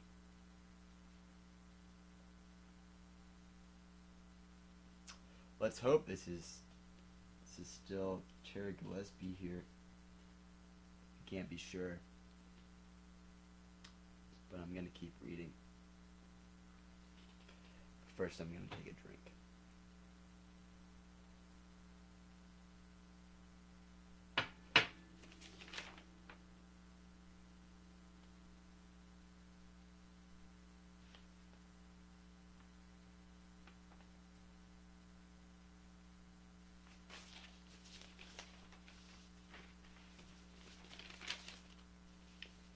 There's so much left in this. It's insane. Okay. Author's note. Now we're back to Terra, I guess. SCFU Prevs get OF 11111. So you suck! 1-1. Oh, and from now on, it'll be on vacation in England until like August, so I won't be able to update for a while. Oh, lulz. Thanks to everyone who reviewed, except the preps who flammed. Fuck you! MCR Roll 666 111. I woke up in the Norse's office on a special gothic coffin. Hairgrid was in the bed opposite me in a coma, because Vampire and Draco had bed him up. Mr. Norris was cleaning the room. Oh, my Satan, what happened? I screamed. Suddenly Volksamor came. He looked less mean than usual. Get the fuck out, you fucking bastard, 11, I yielded. Thou hast not killed the vampire yet, 11, he said angrily. Suddenly he started to cry tears of blood. Al selective. Volksamor? OMFG, what's wrong, 111, I asked. Suddenly, Lucian, Professor Sinister, I'm serious, came. Bloody Mary and Vampire were with them. Everyone was holding black boxes. Volksamort disappeared. OMG, NOB, you're alive, 111, screamed the Vampire. I hugged him and Bloody Mary. What the fuck happened? I asked him. Oh, my Satan, 11, am I like dead now? I ghost. NOB, you were almost shot, 11, said Sirius, but the ballet could not kill you since you were from another time. But thanks anyway, one, said Lucian, holding out his arm. I gasped. He had 2 arms. OMG, I can't believe Vampire's dad shot you, I gasped. Well, to be honest, Snap was possessed by Snap back then, said James. Yeah, he was a spy, Sirius said sadly. He was really a death dealer. And he was such a fucking poser too, 11, said Lucian. He didn't even really know who GC were until I told him. Well, anyway, everyone started to give me presents. I was opening a black box with red 666. There was a DVD of Corpse Bride on it when I gasped. Mr. Norris looked up angrily because he hated goths. Hey, has anyone fucking seen Draco? I asked Gothic Hully. No, Draco had told me he would be watching Hose of Wax, said Professor Trevolry. He doesn't know that you're better. Anyway, the Norris said you could get up. Come on, one. I got up, suicidally. Lucian, Sirius, and Professor Sinister left. I was wearing a black leather nightgown. Under that, I had on a sexy black leather bra trimmed with black lace, with a matching thong that said Gothic Girl on the butt, and sexy fishnets that kind hooked onto my thong. If you don't get the idea, massage me, I'll tell you. I put on a black fishnet top under a black MCR t-shirt, a black leather mini with black lace and Congress shoes. I left the hospital's wings with Bloody Mary, Willow, and Vampire. OMFG, let's celebrate 11, gasped Willow. We can go see Hose of Wax with Draco 1, giggled Vampire. Let's go listen to GC and cut ourselves 66611, said Hermione.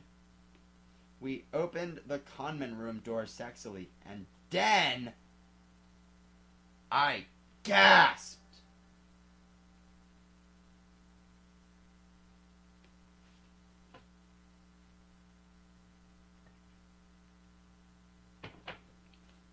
Draco was there doing it with Snap. 111 111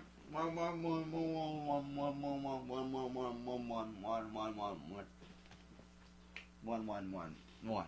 He was wearing a black t-shirt with 666 on the front and baggy jeans. You fucking pret. We all yielded angrily. Y'all betrayed us. 111 shooted Vampire angrily as he took out his black gun. No, you don't understand. One screamed Jaco sadly as he took his thingy out of Snake's. No shit, you fucking suck, you preppy bastard. 111 said Willow, trying to attack him. You rock, girl. 1. I ran suicidally to my room and sexily took a stakeout. Enemy, no. 111 111 screamed Jaco, but it was too late. I had slit my wrists with it. Suddenly everything went black again.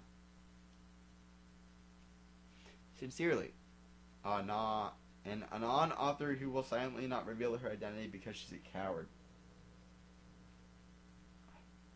AKA just a troll with rocks for brains. Chapter 40. LOL, someone has taken my account over. The idiots known. Well, this was in the dock area. Might as well let the whole world see what the real terror wanted to show us. Have a nice day. Author's note. SCF, you perhaps get a lift. 111. You suck! 1. Oh, inform now on. It'll be on vacation in England until like August, so I won't be able to update for a while. Lols. Thanks to everyone who avoided, except for preps who blamed. Fuck you! MCR rule 666111. I woke up in the Norse's office on a special, got the coffin. Hairgrid was in the bed opposite me in a coma because Vampire Draco had bet him up. Mr. Norris was cleaning the room. Oh, Miss Satan, what happened? I screamed. Suddenly Volksamort came. He looked less mean than usual. Get the fuck out, you fucking bastard, 11, I yielded. Bowed. Hath nut killed vampire yet, 11, he said angrily. Suddenly he started to cry tears of blood. All selected. Volksamort, OMFG, what's wrong, 11? I asked. 1-1. Suddenly, Lucy and Professor Sinister and Sirius came.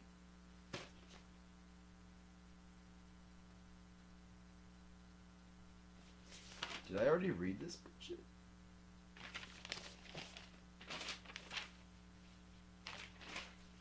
No, she's just repeating stuff. Okay. Bloody Mary and Vampire were with him. Everyone was holding black boxes. Baltimore disappear! Oh, MFG, enemy, you're alive. 111 screamed Vampire. I hugged him and Bloody Mary. What the fuck happened? I asked him. Oh, my Satan, 11. Am I look dead now? I ghost. Anobi, you were almost shot, 11, said Sirius, but the ballot could not kill you since you were formed another time. But thanks anyway, said Lucian, holding out his arm. I gasped. He had 2 arms. OMG, I can't believe Vampire's dad shot you, I gasped. Well, to be honest, Snap was possessed by Snap back then, said James. Yeah, he was a spy, Sirius said sadly. He was really a death dealer. And he was such a fucking poser too, 11, said Lucian. He didn't even really know who GC were until I told him. Well, anyway, everyone started to give me presents. I was opening a black box with red 666s. There was a DVD of Corpse Bride and on it when I gasped. Mr. Norris looked up angrily because he hated goths. Hey, has anyone fucking seen Draco? I asked gothically. No, Draco told me he would be watching Hose of Wax, said Professor Trivolry. He doesn't know that you're better. Anyway, the Norse said you could get up. Come on! What? I got up suicidally. Lucian Sirius and Professor Sinister left. I was wearing a black leather nightgown. Under that I had on a sexy black leather brooch and trimmed with black lace with a matching thong that said Gothic Girl on the butt and sexy fishnets. That kind of hooked on to my thong. If you don't get the idea, massage me, I'll tell you. And again, we have heard this before in this chapter.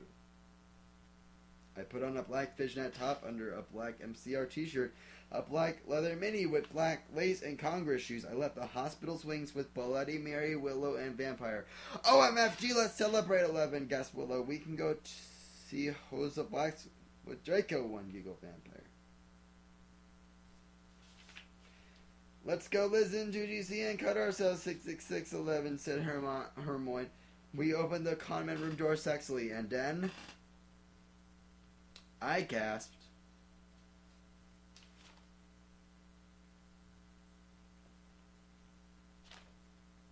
Draco was there doing it with Snap.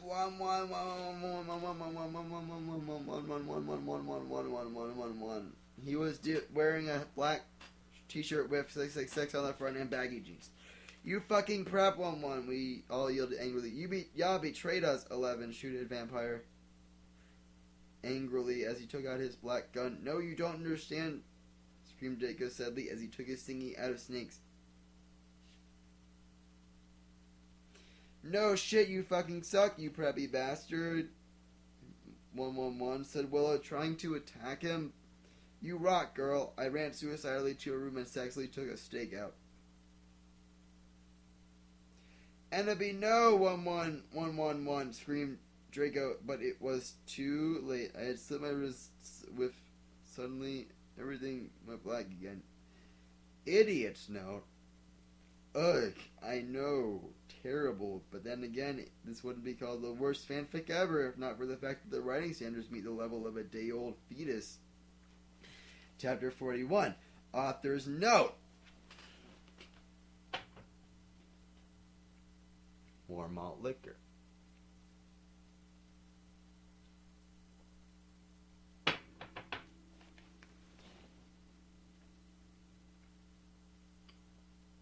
To everyone who kept flaming, just gets light. I bet you probably wouldn't know who girl way is. You're probably opters and posers. 111. Anyway, someone hacked my account in November and they put up my last chapter, but now there is a new one. I'm sorry for not updating for a while, but I've been really busy.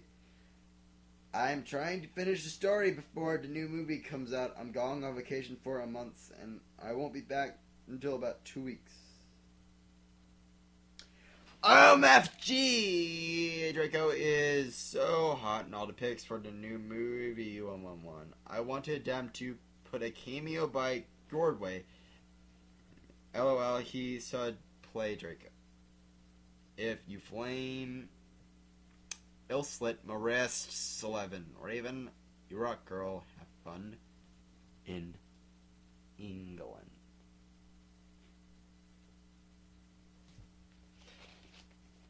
When I woke up, I was in a strange room. I looked around. I was wearing the same outfit I had when it is performed with X Tears X 11. I looked around confusedly. It was the nurse's office, but it looked different. On the wall was a pic of Marilyn Manson 1111. Just imagine that he is an 80s Gothic band too, okay?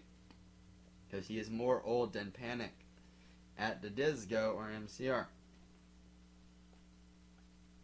There was also a Gothic Black Beatles calendar with a picture of the Beatles wearing eyeliner and black clothes. On it said 1980. OMFG, I'm back in Tim again, 111. I screamed loudly, suddenly Satan. This is actually Voldemort, for photo reference. Voldemort was wearing a black leather jacket, black tight jeans, and fishnet pants. He looked so sexy, I almost had an orgy 11. OMFG, Ebnobi, are you okay? Yes, gothically. Yeah, I'm okay for your information. I snapped sexily. OMG, am I dead? Because I remembered I had jumped in front of the bullet from James' gun.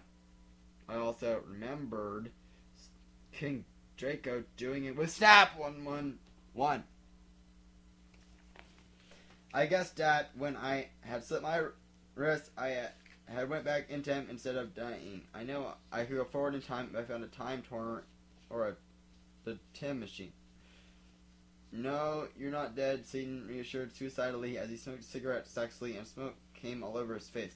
You're a vampire, so you can't die from a bullet. Come on, now let's go see how Harry's dad is doing. Harry. Like hair. Harry's dad.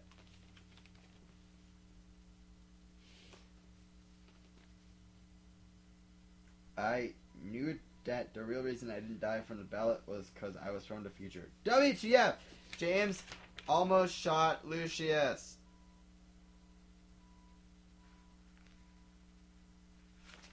I said indignantly. I knew that James had really been possessed, but I didn't want him to know I knew. Yeah, I know, but he had a headache. He was under a lot of stress, Satan reasoned evilly. I guess that's okay, I said, because James hadn't really shot Lucien. Also, I knew that Lucien would now have 2 arms instead of 1. I walked seductively outside with Satan. Suddenly, I saw a totally sexy gothic black guy, 111. He had bleached blonde hair with black streaks up to his ears, and he was wearing gothic black eyeliner, a black Green Day t-shirt. It showed Billy Joel with blonde hair since it was the 80s, the black Converse shoes, and the black baggy pants. He walked all sexily like Girdway in the video for I Don't Treat You Like I Did Yesterday, and you could see a black tear on his face. The one in that video. Hey, he said all quietly and officially. Who the fuck is that? I asked angrily because I did not know him.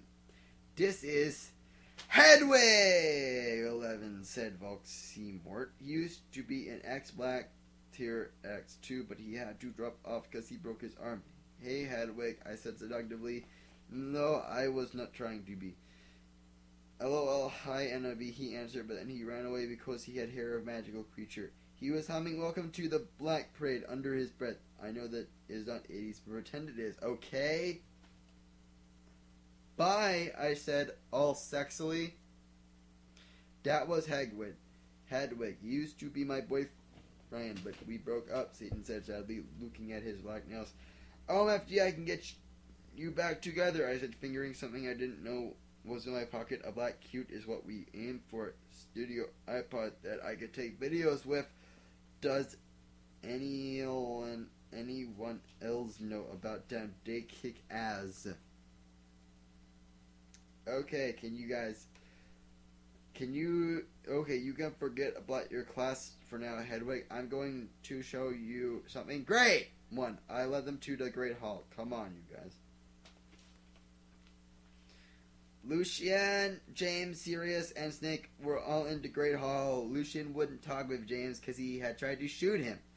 Go fuck yourself, you fucking douche, he shouted at him. Draco is never going to be friends with Vampire now, 1. Yeah, go fuck yourself, Samara, Snape agreed, but I knew he was lying because it had been his fault. James had almost shot Lucian. Be quiet, you guys, I said sexily. My plan was working out great. Now I could make Voldemort good without doing it with him. Now Vampire's dad would never die, and okay, Satan and Hedwig, you guys can start making out, I said, and I started to film them with the iPod. Cool, said Sirius as Voldemort and Hedwig started to make out sexily. We watched as they start to take each other's clothes off sexily. Samara, Sirius, Snake, and Lucian all watched because they were probably bi. I knew Snape was bi. Oh my fucking god! Voldemort! Voldemort! Screamed Hedwig as his Glock touched Voldemort's, but suddenly everything stopped as the door opened and in came...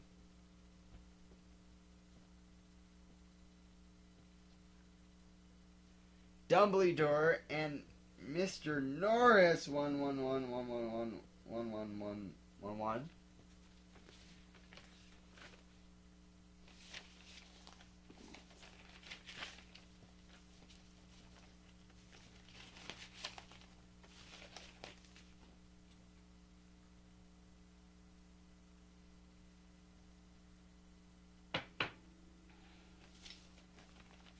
Chapter 42.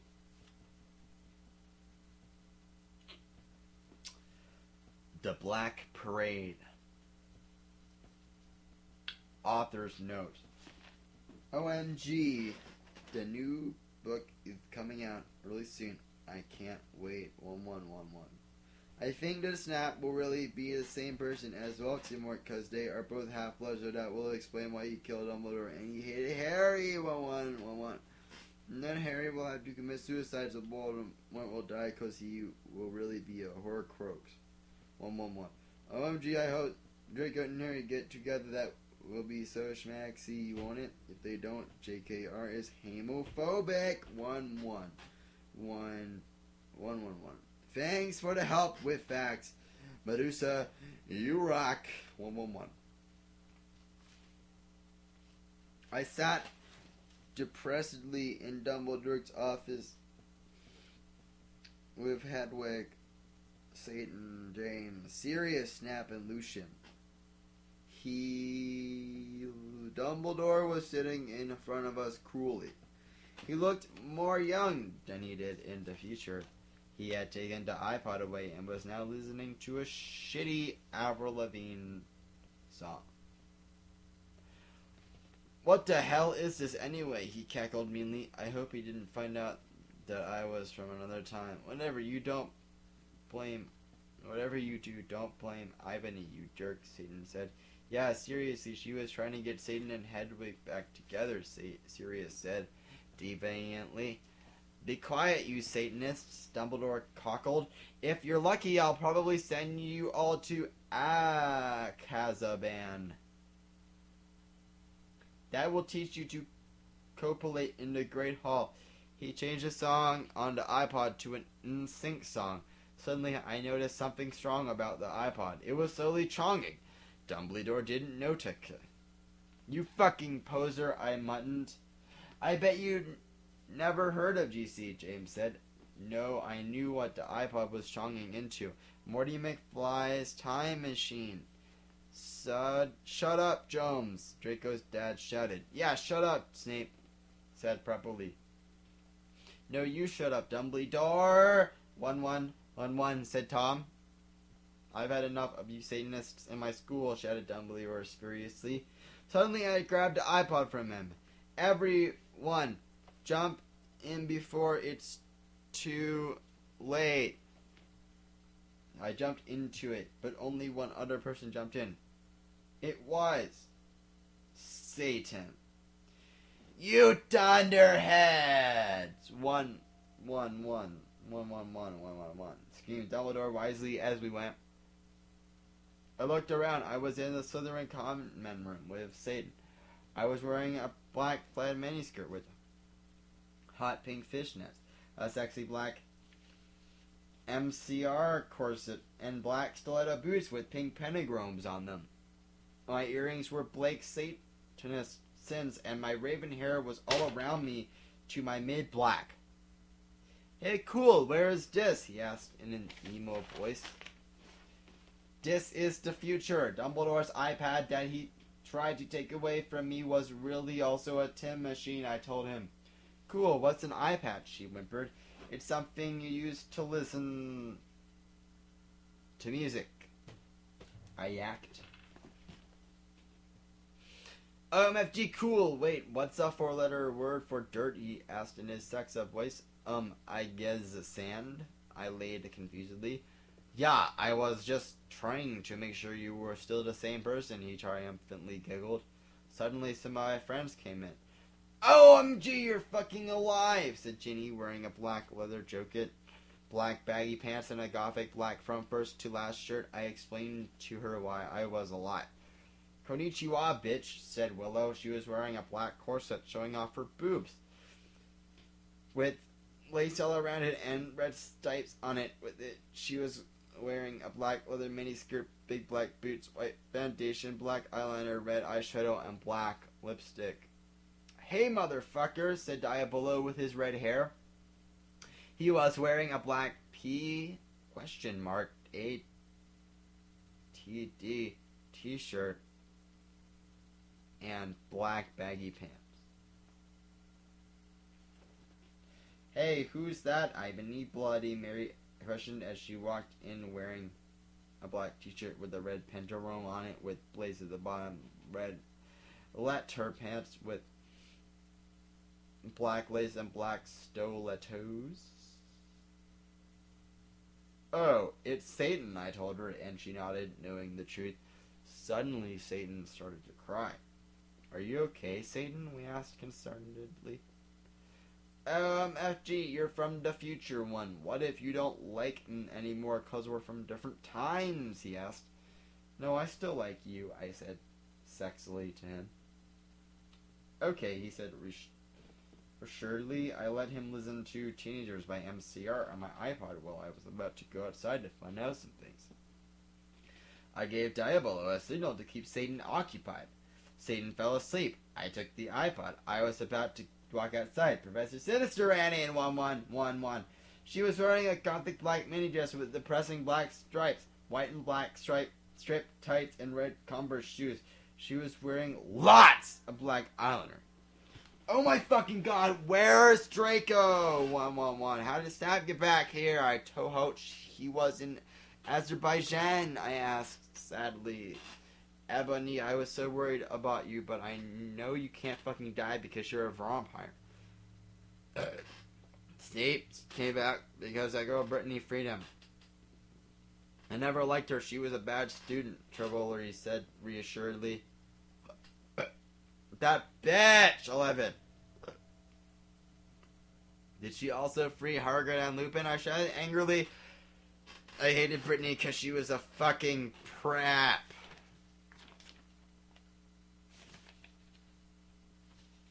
Yes, they are on the loose at this school. Dumbledore is back. Cornelia is on his way to help everyone. Tell everyone to lock themselves in their common room, Trevoli said worriedly. Okay, but where's Draco? How come he was doing it with Snap? I don't know why, but he almost tried to commit suicide after he saw you almost kill yourself, she said. OMG, that's terrible, I gasped. Satan was still asleep, so he couldn't tell what was going on. Then I said, listen, everyone. I have something impotent to do. In her everyone stay. With that, I ran out. Good luck, Tara, 1-1, everyone cried. I ran sexily down the stairs into the Great Hall, where the portraits around looked at me scaredly.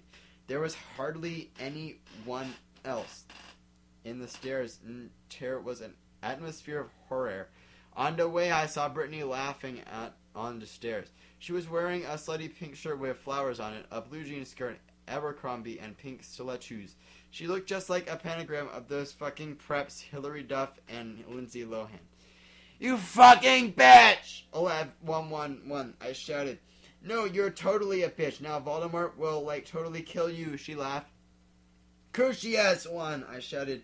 selectively pontificating. My black went, and she started screaming because she was being tortured, and I laughed sadistically. No, one! Help me, one! Please, one! Brittany screamed terrifiedly. I put up my middle finger at her. In her hand, I saw the video camera Snape and Lupin had used to take the video of me. I put the tape of Voldemort doing it with Hedwig onto it, and I continued to round down the stairs with the camera. When I had reached the Great Hall, I saw Vampire Potter. OMG, Vampiro! 111, I yielded. We hugged each other happily. He looked at me with his gothic red eyes and spiky black hair. Around them were black eyeliner and eyeshadow. He was wearing a black leather jacket, leather pants, a Panic at the Disco concert shirt, and his black Congress shoes. He looked more like Joel from Good Charlotte than ever. Did you hear their song, The River? It rocks. I was so worried you died, moaned Vampire.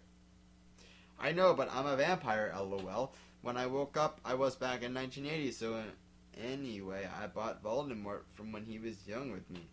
Where's Draco? I asked furiously. Draco? You mean that fucking poser who betrayed you? Vampire snarkled with anger in his sexy voice. I know, but we have to find him, I said, smarty. I'll do it then, Harry said angstily.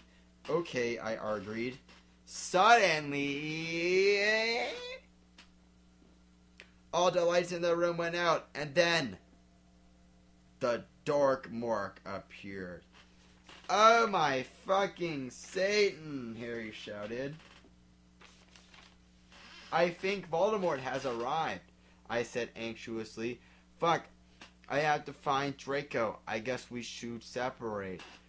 Okay, Vampire said, deoperating. Suddenly I ran into the Great Hall.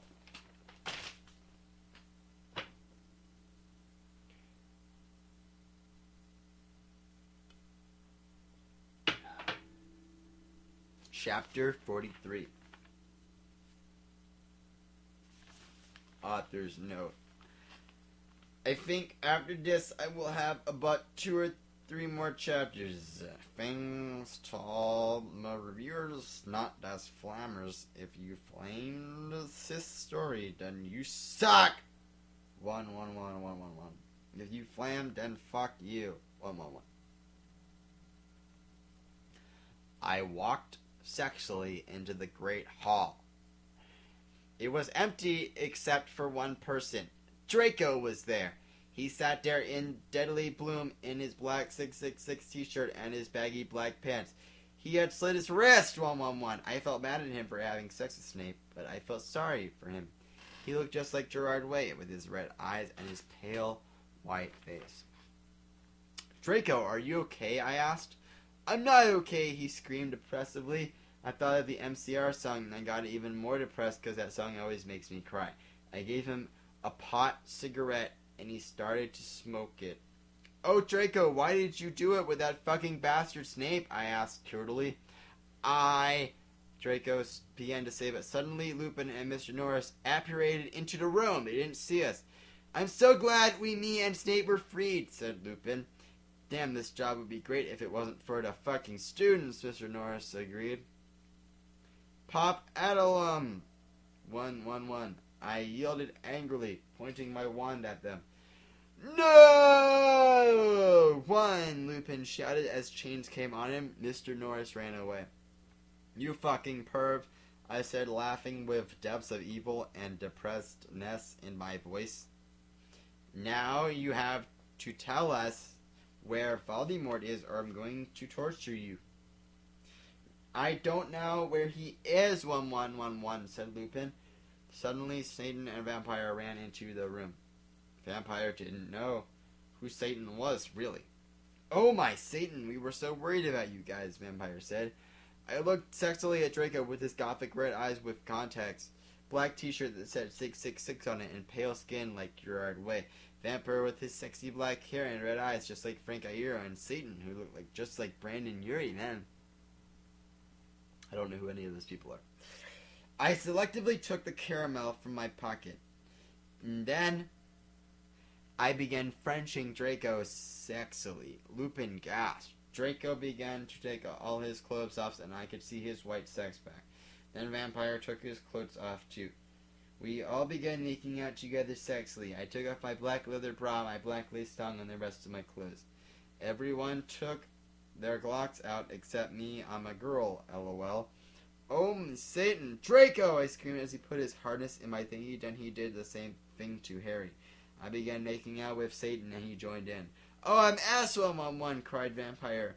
Oh, Vampire! Vampire! I screamed. Oh, Satan! Yelled Harry in pleasure. Lupin watched in shock. We took turns doing torture curses on him because we were all sadists. Suddenly...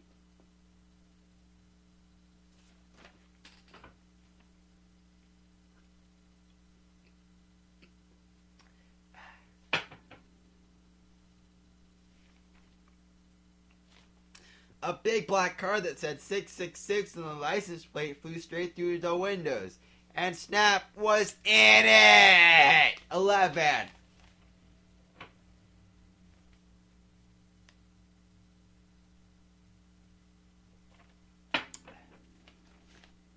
Chapter 44.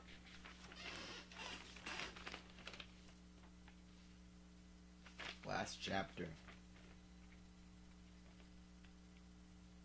Thanks, Satan. Author's note. Well, I have nothing to say, but everyone stop glamming, okay, 111. If any gothic people are reading just a new rock, 111. OMG, I still can't wait for the movie. 1. Tom Flinton is so hot, I hope Harry will become gothic because my friend told me he is really emo in this book. 1111. OMG, I'm leaving W pretty soon. Can't wait. This will probably be the last chapter until I come back. That's my car! Shooted Draco angrily, but suddenly it was revealed who was in the car. It was... Snape! I shall free you, Lupin, but first you must help me kill these idiotic Donderheads, he said cruelly from the car as it flew circumcising above us. Ebony, Darkness, Dementia Raven Way must be killed. Then the Dork Lord shall never die. You fucking prop, yelled Draco. Then he looked at me sadly. I forgot to tell you, Ebony. Snape made me do it with him. I didn't really have sex with him, but he's a rapist. We put all our clothes on quickly except Satan. We were so scarred. But Satan didn't change. Instead, he changed into a man with grand eyes, no nose, a gray robe, and white skin. He had changed into...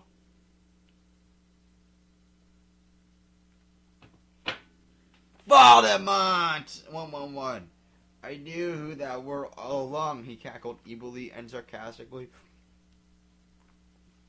at me. Now I shall kill the owl. Thunder came in the room. No, please don't kill us, pleaded Vampire. Suddenly Willow, Bloody Mary, Diabolo, Ginny, Dracula, Fred and Gorge, Hagrid, McGonagall, Dumbledore, Sirius, and Lucian all ran in.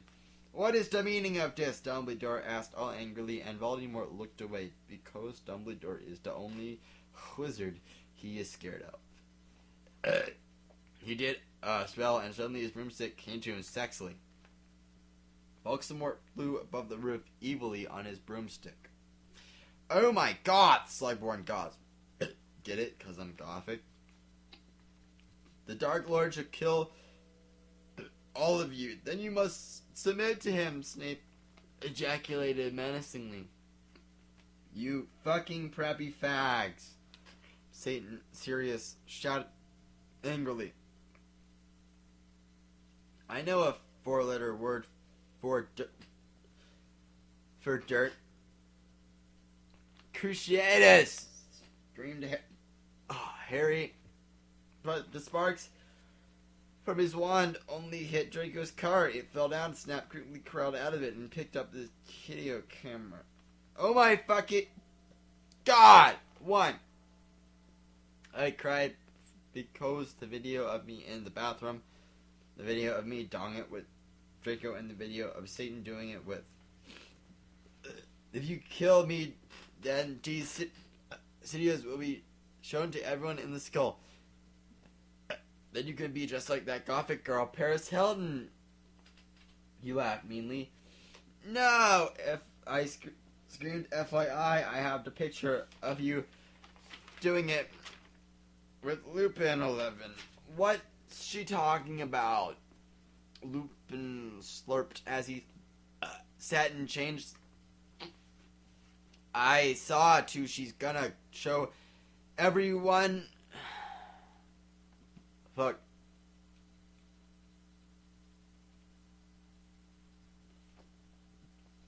Everyone depict her. 111. Harry shouted angrily. Shut up! Shut up! 111. Lupin Lumpkin roared. Foolish ignoramuses, yielded Voldemort from his broomstick. Thou shalt all die soon. But think again, you fucking muggle poser. One, Harry yelled, and then E and Diablo and Navel both took out black guns. But Voldemort took out his own one. You guys are in a Latin set? Dub, 111, I shouted despairedly.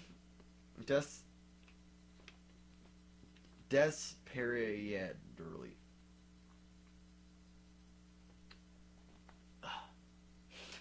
Echo Neville's wand, 11, cried Voldemort, and suddenly Neville's wand wind was in his hands. Now I shall kill thee all, and Ebony, you will die! 111. You made lightning come all over the place. Save us, Ebony, Dumbledore cried. I cried sexily. I just wanted to go to the common room and slit my wrist with my friends while we watched Shark Attack 3 and Saw 2 and do it with Draco, but I knew I had to do something more important. Abracadabra! One. I shooted. The end. That's it. There's no more to the story.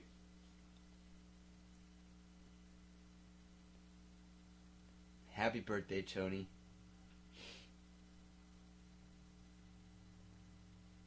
This is for you.